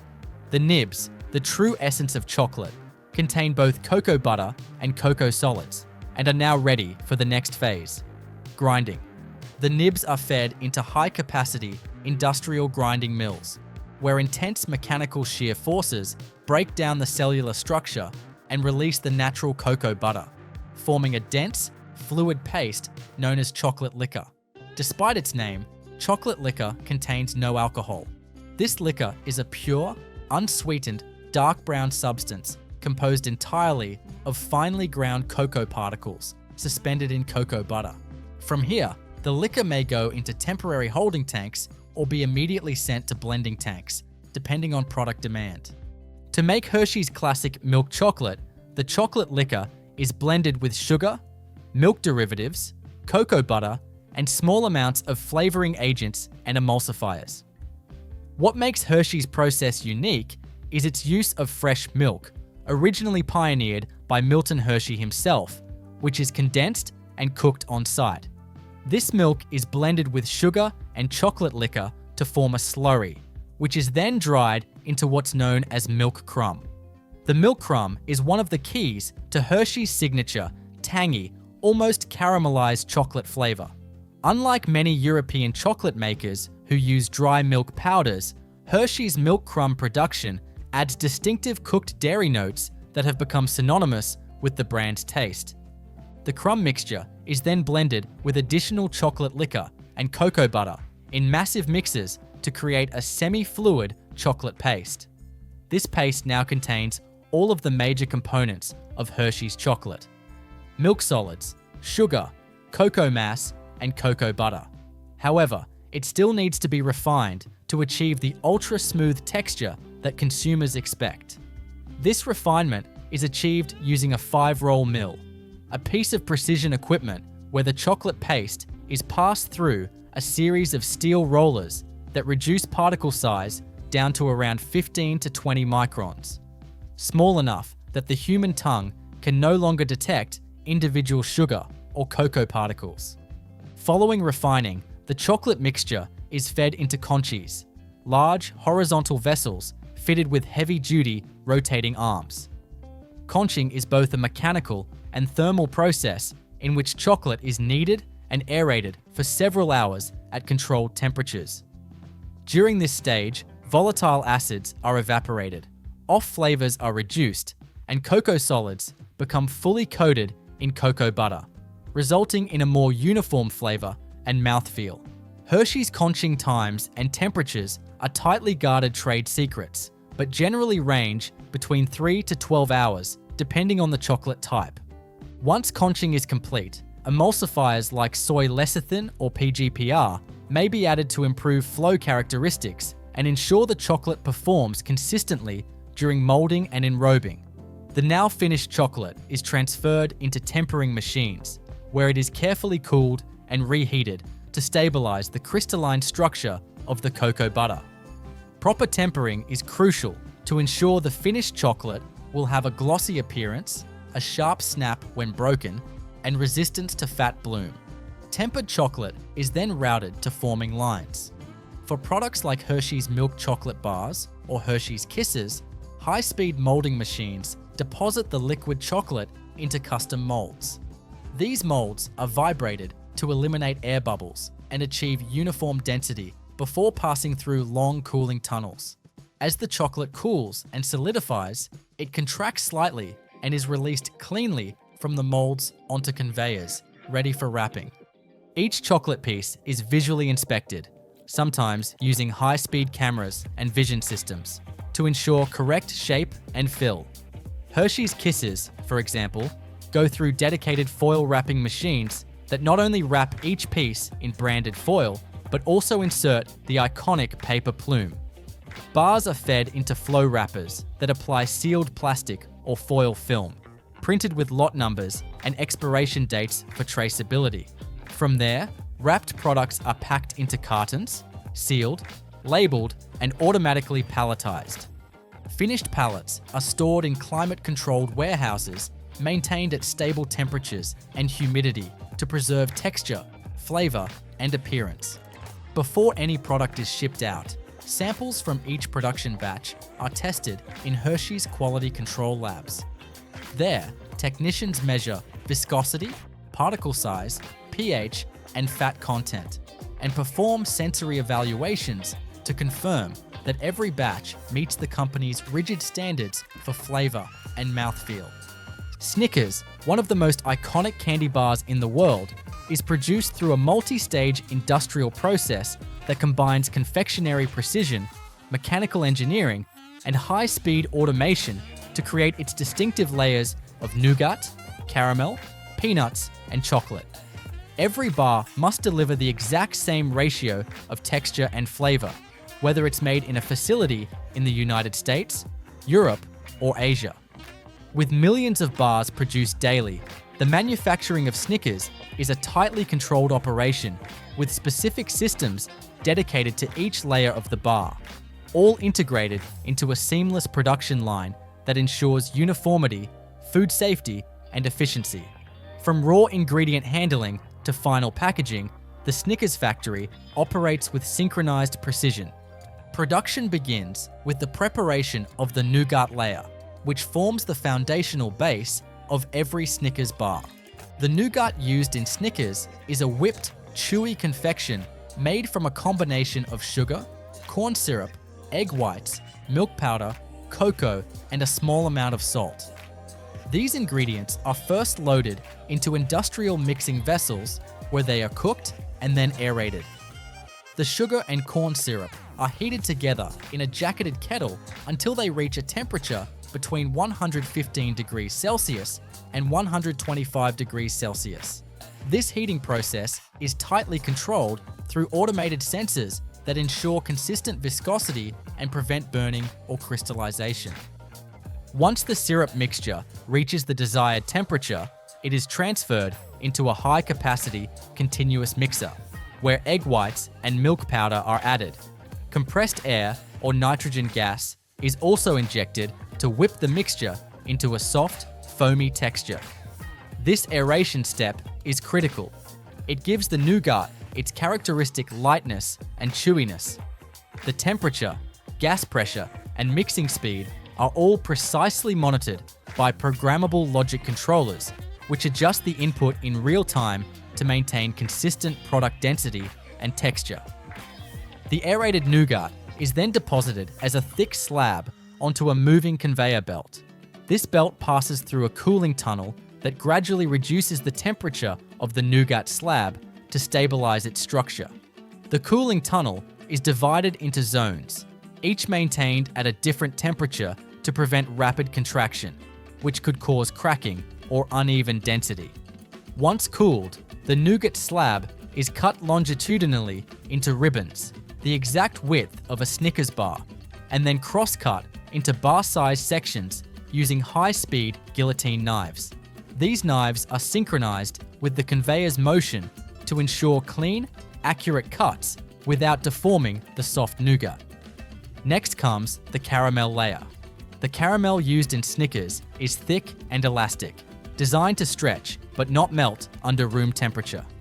It is made from a cooked blend of glucose syrup, sugar, milk solids, butterfat, and a carefully calibrated emulsifier.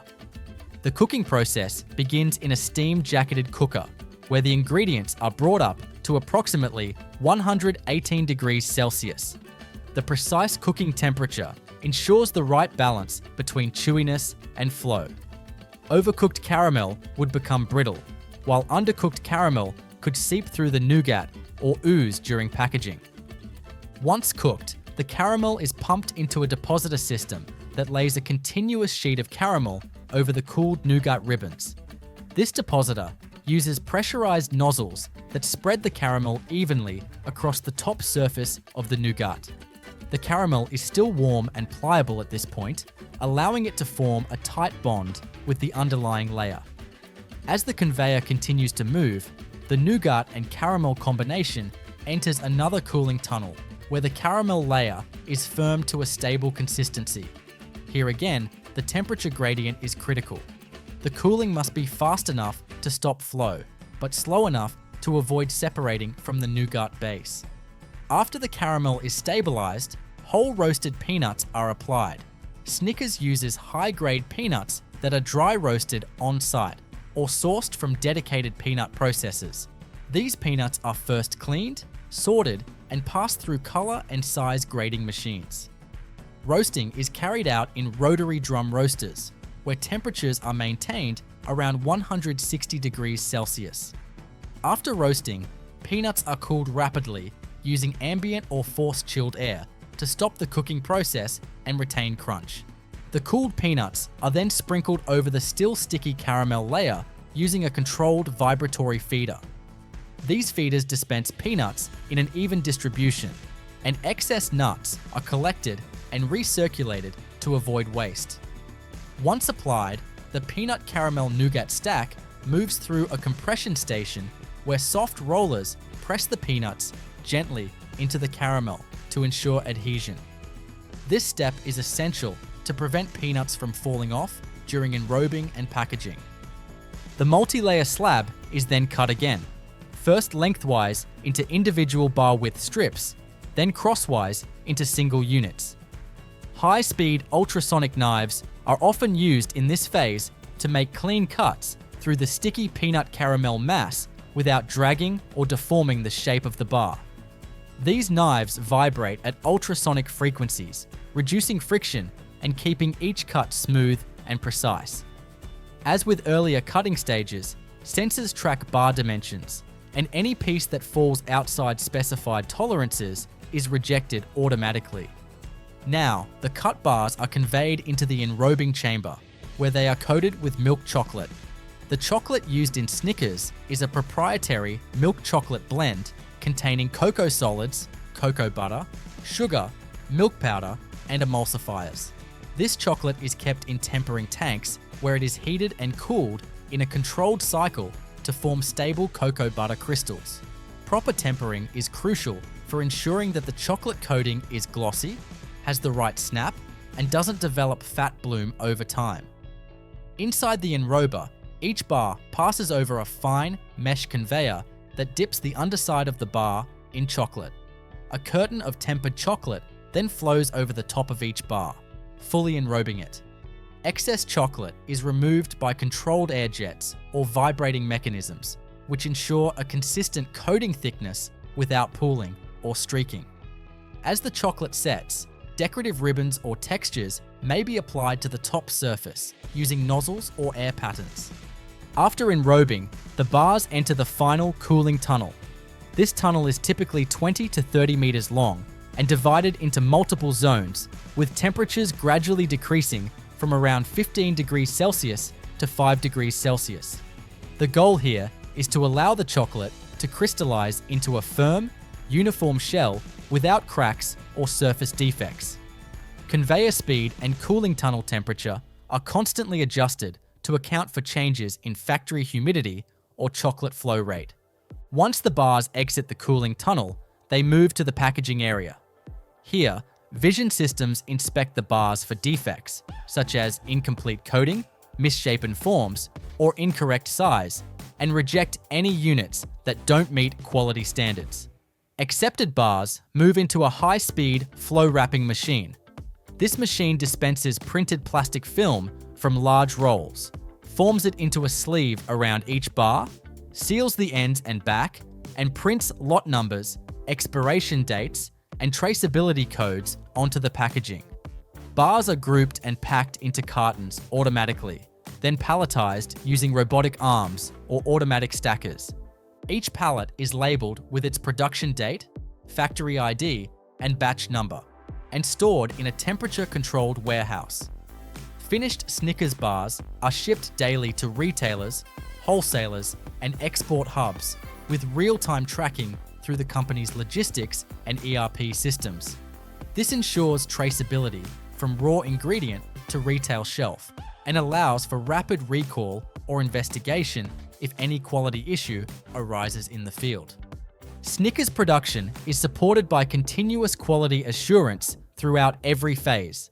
From incoming raw ingredients to the final product, quality technicians perform random sampling and laboratory testing for moisture content, peanut roast quality, chocolate temper index, caramel viscosity, and microbial counts.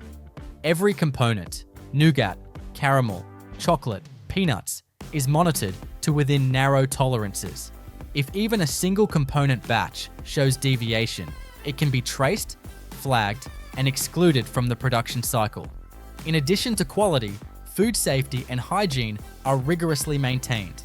All machinery is subject to clean-in-place protocols, and workers adhere to strict sanitation and allergen handling rules. Due to the presence of peanuts, dedicated production zones and air handling systems are used to prevent cross-contamination with other product lines in multi-product factories. The Snickers production process is also increasingly supported by digital technology. Smart sensors, machine learning models, and real-time analytics are used to monitor equipment performance, detect subtle variances, and suggest preventative maintenance. Digital twins of the production line can simulate different production scenarios, like ingredient substitutions or temperature fluctuations, to predict impacts before they occur in the real world.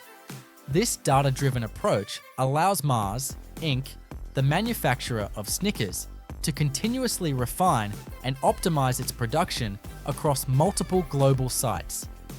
Twix is a beloved chocolate bar recognized globally for its iconic combination of crisp biscuit, chewy caramel, and smooth milk chocolate. Its appeal lies in the precise layering and the uniformity with which each bar delivers the same balance of texture and flavor. Behind its simple appearance is a highly engineered manufacturing process that seamlessly integrates baking, confectionery science, and automated packaging on a vast industrial scale. Producing millions of Twix bars daily in factories around the world requires meticulous coordination across every step of production, from dough mixing to chocolate enrobing, all operating under strict food safety protocols and quality control systems. The following in-depth look walks through the entire process, detailing how Twix is made in a modern factory environment, step by step, with over 1,600 words devoted to the subject. The process begins with the foundation of the Twix bar, the biscuit base. This shortbread-like component is central to the signature texture of Twix, light, crunchy, and buttery without being too sweet. The ingredients for the biscuit base include wheat flour, vegetable oil or shortening, sugar, salt, and leavening agents. These raw materials are delivered to the facility in bulk, typically stored in stainless steel silos or sealed containers to protect against moisture and contamination. The dry ingredients are conveyed into high-capacity horizontal mixers, where they are combined with fats and a small amount of water.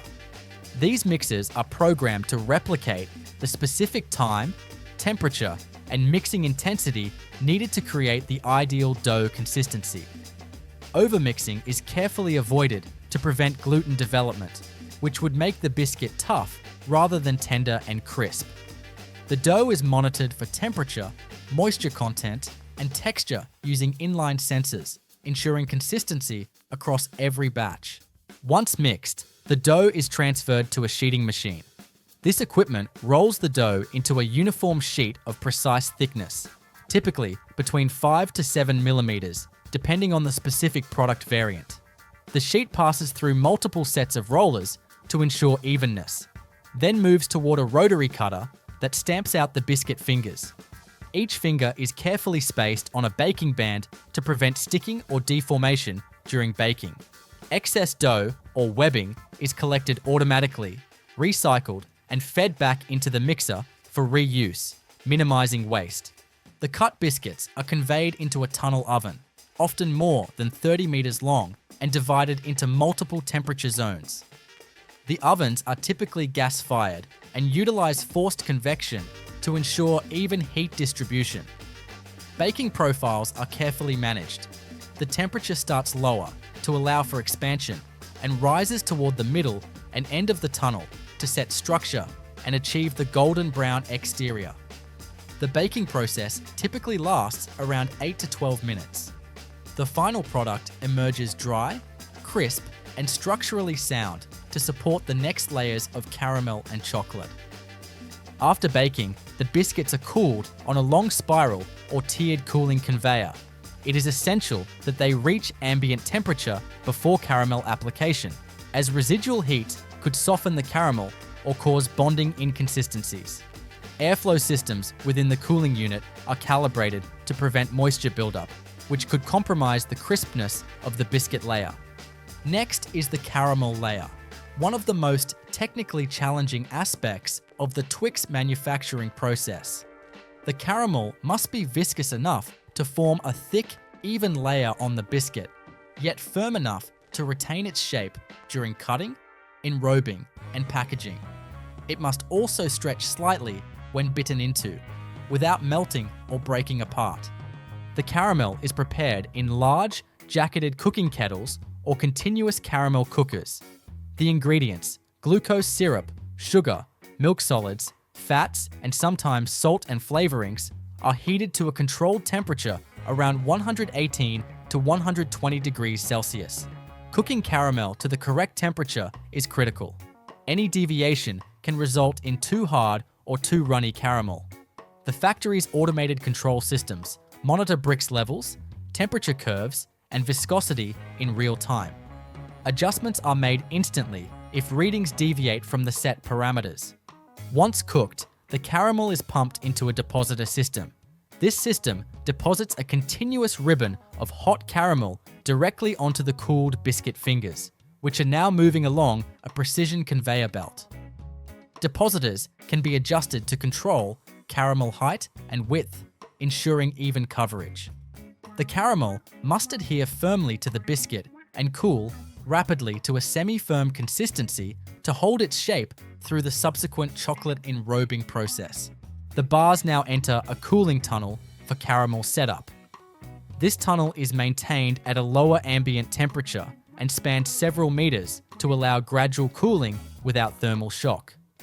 As the caramel cools, it solidifies just enough to support chocolate coating without running or shifting. This balance is critical for appearance, structural integrity, and mouthfeel. Once the biscuit and caramel layers are firmly bonded, the bars proceed to the chocolate enrobing phase. This is where each Twix bar is fully coated in a layer of milk chocolate. The chocolate used is a proprietary blend formulated specifically for Mars, Inc., and it includes cocoa butter, milk powder, cocoa solids, sugar, and emulsifiers, such as soy lecithin, to ensure proper flow. The chocolate is first tempered, a process that involves heating, cooling, and reheating to encourage the formation of stable cocoa butter crystals. Proper tempering gives the final chocolate coating its shine, snap, and resistance to fat bloom. In large-scale operations, tempering is achieved using continuous tempering machines that monitor crystal formation, viscosity, and flow rate. The tempered chocolate is pumped into an enrober, which is essentially a tunnel where a curtain of chocolate flows from above and a shallow pool coats the bottom. The bars pass through this curtain and are submerged briefly in the bottom coating layer, ensuring all sides are covered.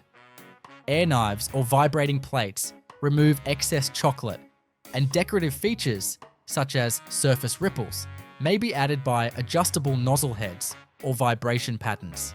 The chocolate-coated bars are immediately conveyed into another cooling tunnel, this one much longer and colder, designed to gradually bring the chocolate to a solid state without creating bloom or surface imperfections.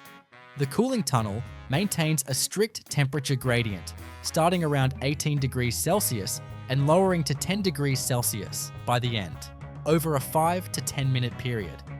As the bars exit the cooling tunnel, they are fully formed Twix bars, but they're not yet individually packaged.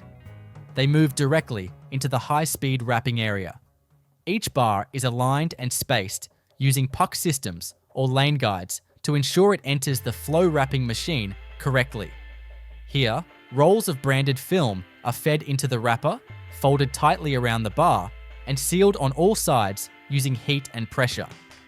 The film is pre-printed with logos, batch codes, nutritional data, and sometimes promotional graphics. Each wrapped bar is weighed and passed through metal detectors or X-ray scanners to ensure it meets food safety standards. Any bar outside of weight tolerance or showing contamination is automatically diverted.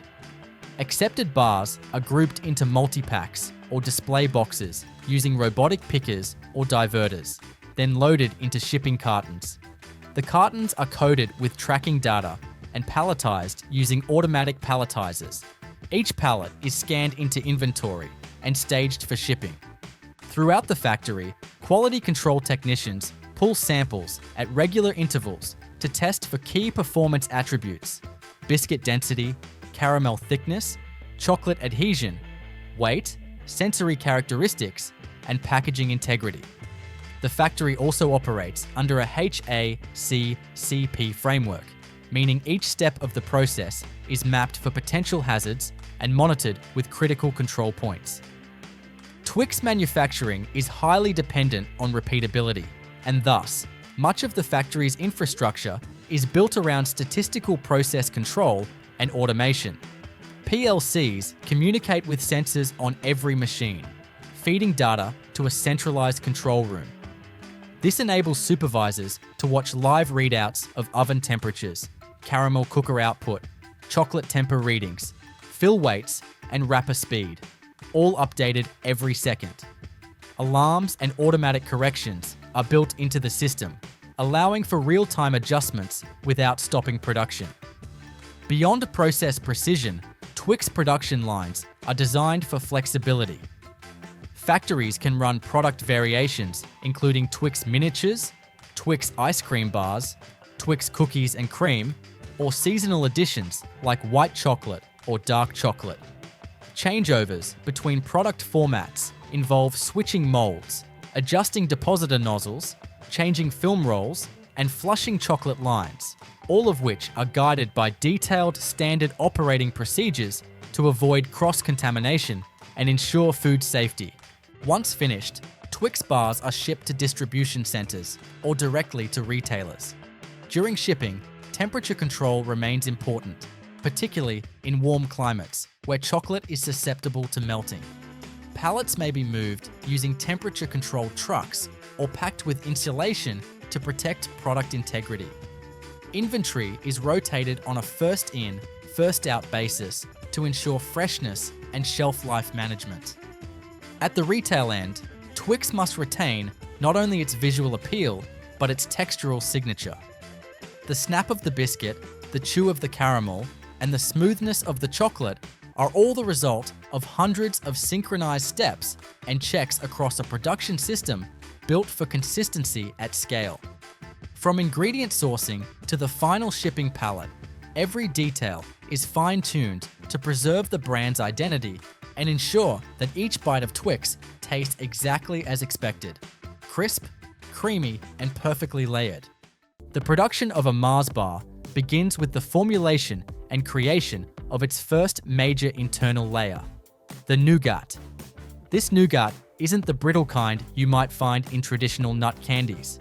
Rather, it's a whipped, creamy, slightly chewy foundation that gives Mars bars their signature texture. Creating this nougat at industrial scale is a carefully engineered process that blends confectionery science with mass production machinery and strict environmental controls. Before the first batch of Nougat is made, however, the ingredients themselves must be prepared and stored according to strict protocols. The base ingredients for the Nougat are sugar, glucose syrup, water, fat typically palm or shea oil, dried milk powder, cocoa powder, and whipped egg white or egg albumin. All these materials arrive at the Mars manufacturing facility in bulk, delivered in tankers, tote bags, or sealed sacks. Each delivery is logged, barcoded, and entered into the site's inventory system. But before any ingredient enters production, it must pass Mars internal quality standards. All dry ingredients, such as sugar and milk powder, are transferred into enclosed silo systems using pneumatic conveyors. These silos are climate controlled and fitted with HEPA filtration to prevent contamination from dust or ambient air. Each ingredient batch is tagged with a barcode that traces it back to its supplier, production date, and previous storage conditions. For example, sugar may be tested for grain size, purity, and color using laser granulometry and ICUMSA color unit analysis. If it's outside tolerance, it's rejected immediately. Liquid ingredients like glucose syrup and oils are offloaded into jacketed stainless steel storage tanks through filtered, food-grade hoses. These tanks maintain the ingredients at set temperatures to ensure proper viscosity for pumping during production. Glucose syrup, for instance, is kept at around 40 degrees Celsius to remain fluid enough to move through piping without crystallizing. Oils are similarly heated and agitated to prevent separation or solidification.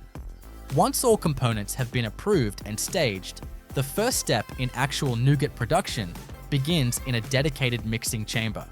This space is sealed off from other parts of the factory and maintained at specific humidity and temperature levels to preserve the quality and structure of the aerated product. Airborne particles are filtered through a multi-stage air filtration system, and stainless steel surfaces are sanitized before each production run. Nougat is made in large capacity continuous mixers, automated machines that blend ingredients while precisely managing flow rate, temperature, and mixing speed. In a traditional batch process, workers would mix sugar and glucose syrup with water and cook it to a specific temperature. But in Mars's high-speed factories, this process is carried out on a continuous flow basis, meaning raw ingredients are metered into the cooking system in real time, mixed, cooked, and then aerated in a constant stream. First, sugar, glucose syrup, and water are combined in a jacketed mixing vessel and brought up to temperature using indirect steam heating. The mixture must reach roughly 115 to 120 degrees Celsius, hot enough to dissolve all solids and achieve the correct consistency for whipping, but not so hot that caramelization occurs. Inline refractometers monitor the brix level, sugar concentration, constantly, sending digital signals to a control system that adjusts syrup feed rate or cooking temperature as needed to stay within spec. Once the syrup reaches target temperature and concentration, it's transferred to a cooling chamber, where it's rapidly brought down to around 70 to 80 degrees Celsius using chilled water jackets. This temperature reduction is critical.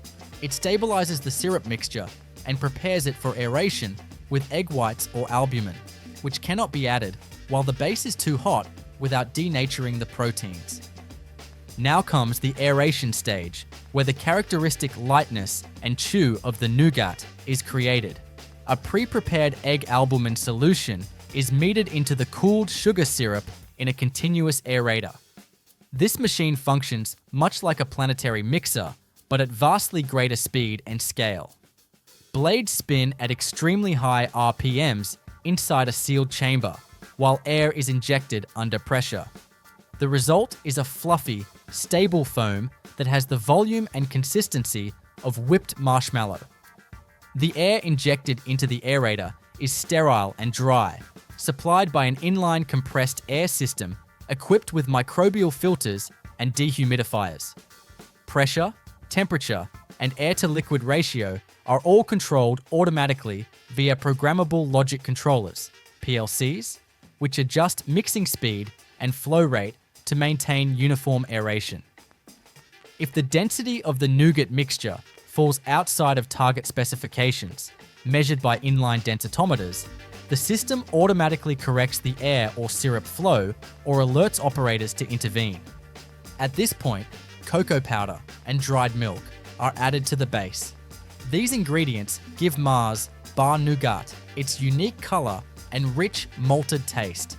They are added using powder feeders that continuously meter the dry materials into the aerated mass as it exits the mixer. This blending occurs in a sealed paddle mixer with gentle, controlled agitation to avoid collapsing the foam structure. The resulting mixture is a warm, chocolatey nougat paste with a light, stable structure and a semi-elastic texture. Now that the nougat base is formed, it must be shaped and cooled. The nougat flows out of the mixer onto a stainless steel conveyor belt, forming a continuous slab about 2 to 3 centimeters thick.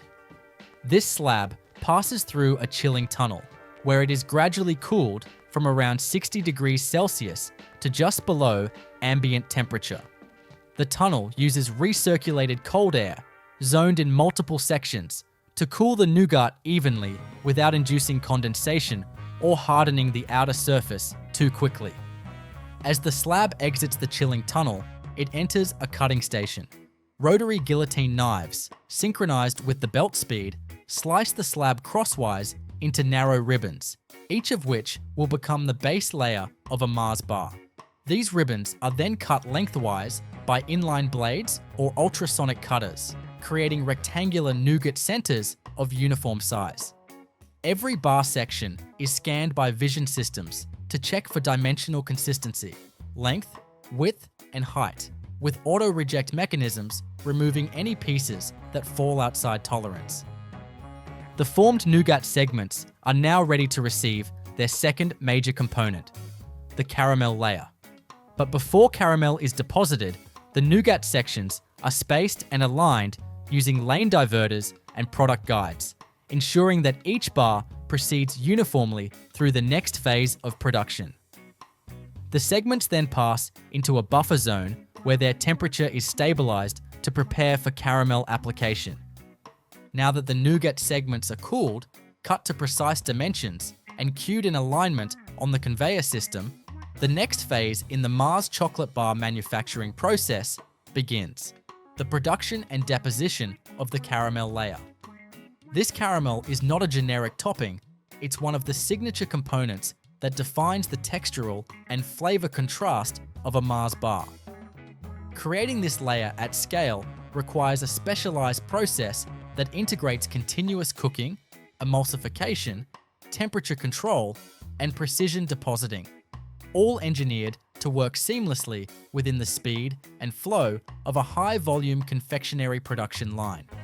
The caramel used in Mars bars is made from a carefully balanced combination of sugar, glucose syrup, sweetened condensed milk or milk solids, and a specific blend of fats and emulsifiers.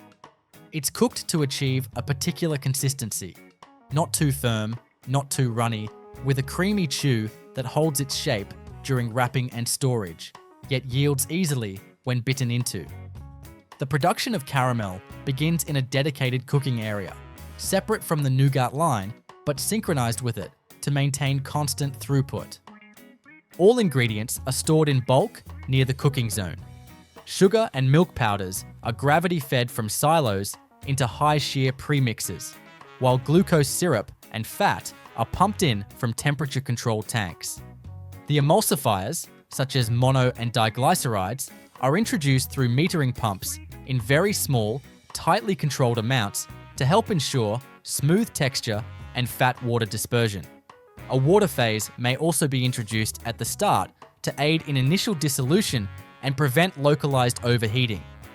The entire mixture is first blended in a jacketed stainless steel preheating tank, where it's brought to a uniform temperature of around 70 to 80 degrees Celsius. This pre-cooking stage ensures that all ingredients are fully homogenized before entering the main caramel cooker. From here, the caramel mix is pumped continuously into a vacuum caramel cooker, a specialized machine that allows rapid, even heating while removing excess water to control the final solid's content and viscosity. Vacuum caramel cookers work by reducing the internal pressure in the cooking chamber so that water boils off at a lower temperature. This is crucial to avoid burning the sugars or overcooking the milk solids, which could lead to bitter notes or textural instability. Inside the cooker, the mix is heated to between 115 degrees Celsius and 120 degrees Celsius. The target is to achieve a final water content of around 6 to 8%, with a sugar concentration of roughly 80 to 85 brix. Inline refractometers monitor this constantly, and the cooker adjusts residence time or heating level as needed to meet the spec. Once cooked, the caramel exits the cooker as a thick, glossy liquid with a rich golden brown hue. But before it can be applied to the nougat, it must be slightly cooled and tempered to a very specific range, typically between 45 degrees Celsius and 55 degrees Celsius. This cooling step stabilizes the caramel structure, allowing it to flow evenly during deposition without dripping or bleeding into the nougat layer. Cooling is performed in a jacketed holding tank equipped with slow-speed agitators that prevent crusting and keep the mixture homogeneous. With the caramel at the correct temperature, it's piped toward the depositing station. Here, the aligned nougat segments are conveyed under a continuous curtain-style depositor or a series of timed nozzles. Each piece receives a uniform layer of caramel, typically around 5 to 6 millimeters thick, depending on the final product specification.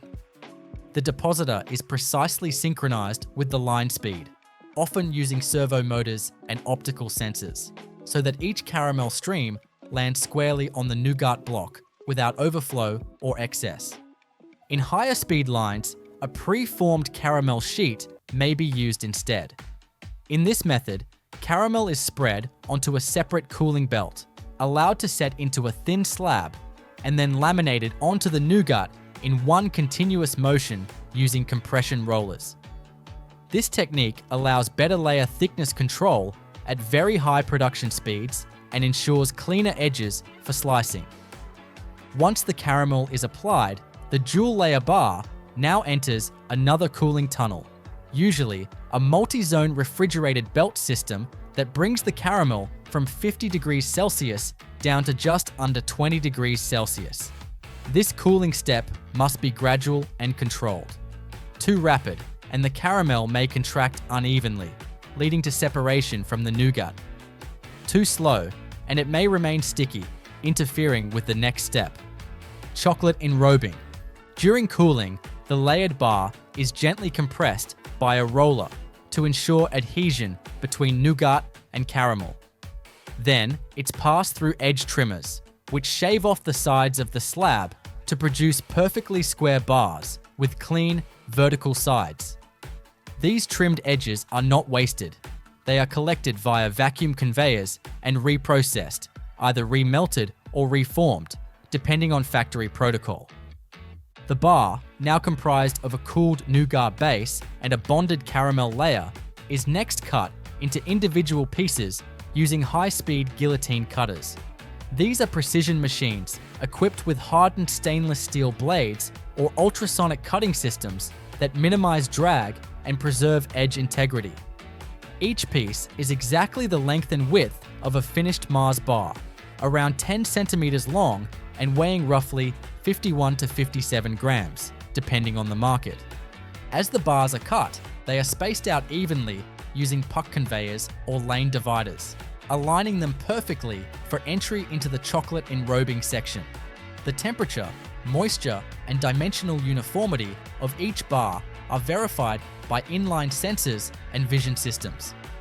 Bars that are cracked, too short, or unevenly shaped are automatically diverted off the line for manual inspection or rework. At this stage, we transition into the enrobing process, the iconic step where each bar is coated in a smooth layer of Mars' proprietary milk chocolate blend. This chocolate is stored in large tempering tanks, located just prior to the enrober.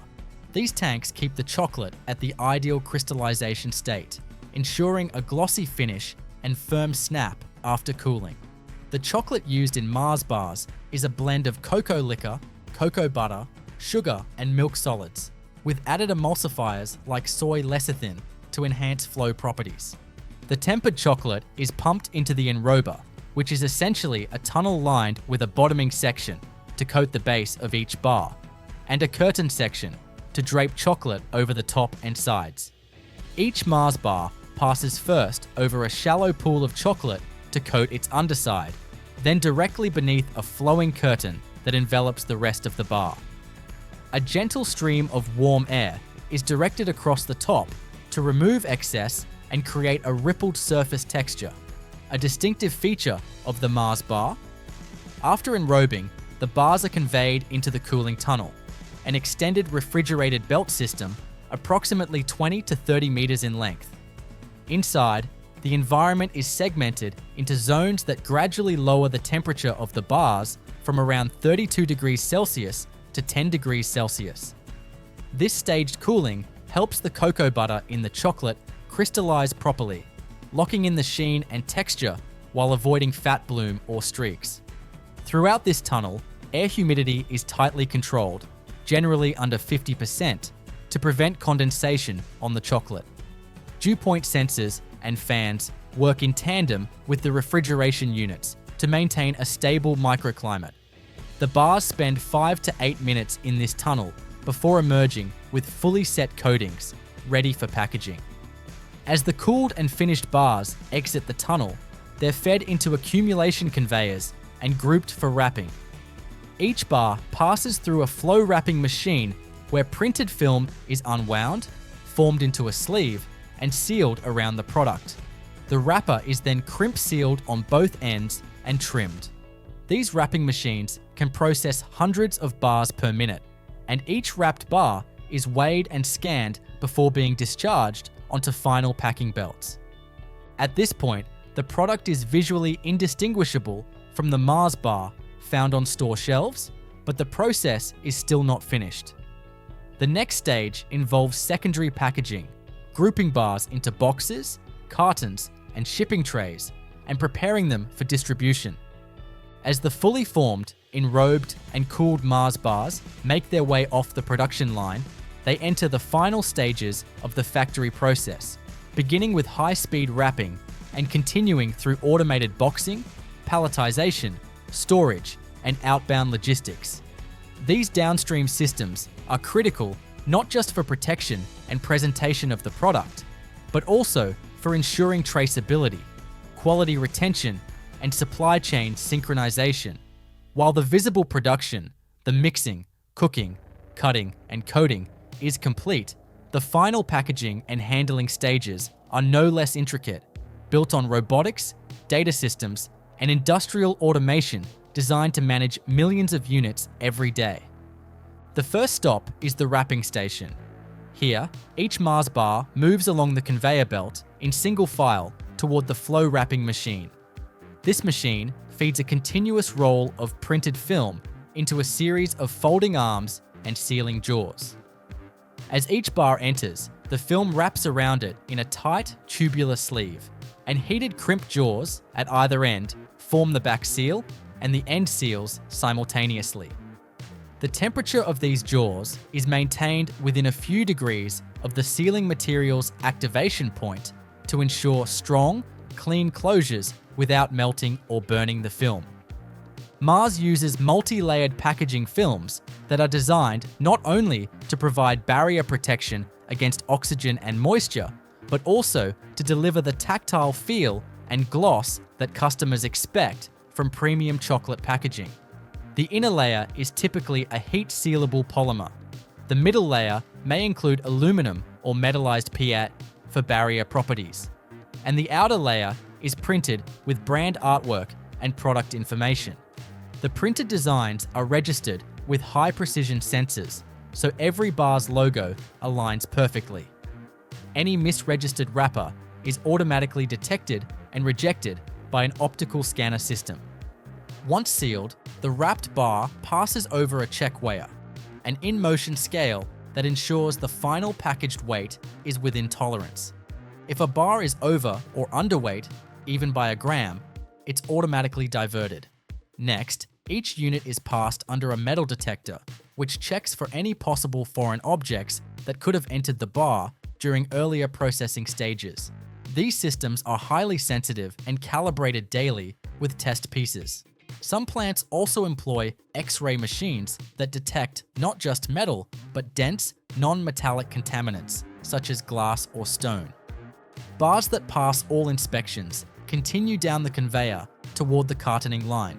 Depending on the intended retail format, bars may be grouped into multi-packs, retail-ready trays, or shipping cartons. Robotic arms, or high-speed diverters, organize the flow of individual bars into stacks, 4, 6, 10, or 12 bars wide, and gently push them into pre-folded cardboard sleeves or boxes.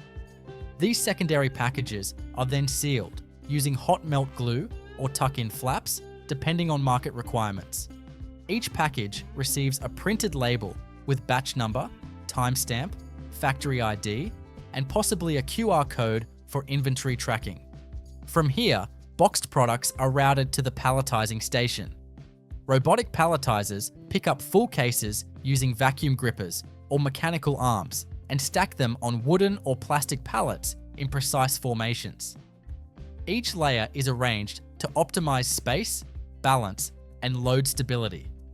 Between layers, some systems add cardboard slips or corner protectors for reinforcement.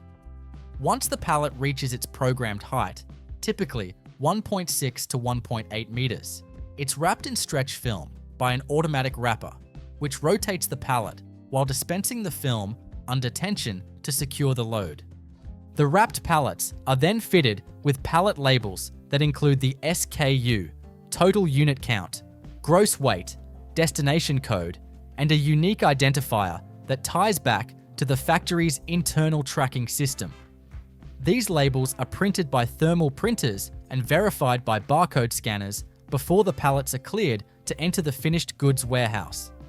Before we go further, it's important to recognize the role of Mars factory control systems in managing this entire post-production phase.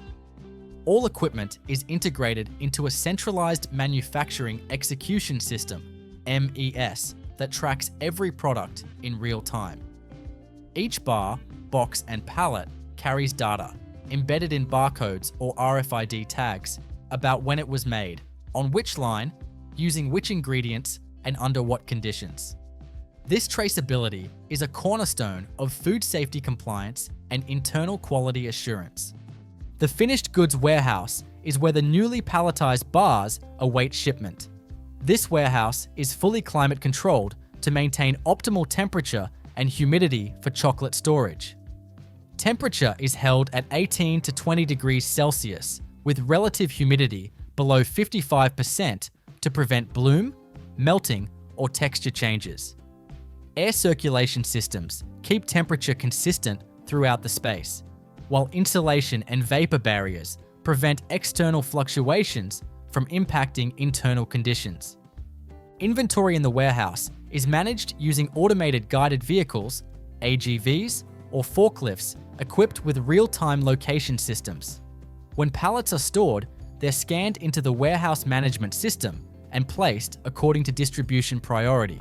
High turnover products are stored closer to the shipping bays, while seasonal or export variants may be stored deeper in the racking system. The storage time for any batch is typically less than a week, as Mars factories operate on just-in-time logistics, pushing product out daily to meet distributor orders. When shipments are requested, the warehouse team receives a digital pick list. AGVs or operators retrieve the designated pallets, verify them via handheld scanners, and stage them at the outbound docks. Before loading, each shipment is inspected to ensure it matches the order specification, is within temperature tolerance, and has intact pallet wrapping. Refrigerated or climate-controlled trucks are often used for long-distance shipments or deliveries to regions with high ambient temperatures. Loading is done using dock levelers and roller systems to ensure smooth movement and prevent tipping. During transit, temperature loggers accompany the shipments, recording data at set intervals. These loggers are checked upon delivery, and if any deviation from the acceptable range is detected, the shipment may be flagged for inspection or rejection. Mars also monitors customer feedback, market audits, and in-store quality surveys. Samples of each production lot are retained in climate-controlled storage at the factory for shelf life testing. These retained samples are periodically tested for appearance, taste, texture, and microbiological stability over the course of months, ensuring that every production protocol performs as expected long after the product has left the plant. Parallel to all of this is a dedicated quality control laboratory. Here, daily production samples are subjected to physical and chemical analysis. Moisture content, fat content, sugar crystallinity, pH, and emulsion stability are checked using instruments like Carl Fisher titrators, differential scanning calorimeters, and viscometers. Sensory panels trained in Mars' specific flavor and texture profiles evaluate samples for aroma, mouthfeel, and aftertaste. Auditors regularly conduct surprise inspections, testing product against regulatory standards in every region the factory exports to. Some facilities even run accelerated aging chambers, simulating 6 months of shelf life in a few weeks using controlled temperature and humidity cycling. This allows the company to predict how new packaging or ingredient changes may impact long-term stability before releasing them to the market. Within the final layers of Mars' chocolate bar manufacturing process lies an often unseen yet deeply critical infrastructure dedicated to innovation, iteration, and global standardization. While the production lines are optimized for high-speed consistency, behind the scenes, the company operates pilot plants and R&D laboratories, where new formulations, production methods, and equipment calibrations are continuously tested, refined, and validated before they're deployed across global facilities. Every Mars chocolate bar, regardless of where it is produced, in the United States, the United Kingdom, or other licensed manufacturing hubs, must adhere to an extremely narrow window of variation. This means the bars must look, taste, feel, and behave identically, despite being produced in plants thousands of kilometers apart. Achieving this demands extensive process documentation, real-time data comparison, and coordinated updates to recipes and equipment settings across all sites. Pilot plants, often located adjacent to main production facilities, house miniature versions of the full-scale equipment, scaled-down mixers, depositors, tempering tanks, and enrobers, used not just for prototyping new flavors or bar formats, but also for stress testing ingredient substitutions, adjusting for new cocoa sources, or modifying emulsifier levels in response to regional ingredient availability or regulation. A new Mars bar variant, such as one with an added layer of cookie or a salted caramel flavor, may go through dozens of test batches before scaling. Each trial is evaluated not just for consumer preference, but for how it performs on actual equipment. Does the caramel spread at the correct rate on moving belts? Does it maintain form through the cooling tunnel? Does the chocolate enrobe correctly without altering crystallization time? These questions are answered with data from test runs that are digitally logged and used to generate predictive models before any large-scale production begins. Digital twins, virtual simulations of real production environments, are increasingly being used in these trials. These tools model fluid dynamics, thermal behavior, and mechanical stress on ingredients during cooking, cooling, and transport. They allow engineers to simulate a dozen line changes without touching a single piece of physical equipment, drastically accelerating the pace of safe innovation. Once a new process is approved, Mars' global standardization team prepares comprehensive change packs, which include updated process parameters, safety protocols, ingredient specs, equipment calibration charts, and software updates. These packs are then distributed to all regional manufacturing hubs, often followed by remote training sessions or on-site visits to ensure implementation is seamless. This global coordination ensures that whether you open a Mars bar in Chicago, Sydney, or Madrid, the experience is identical, down to the snap of the chocolate, the elasticity of the caramel, and the melt rate of the nougat.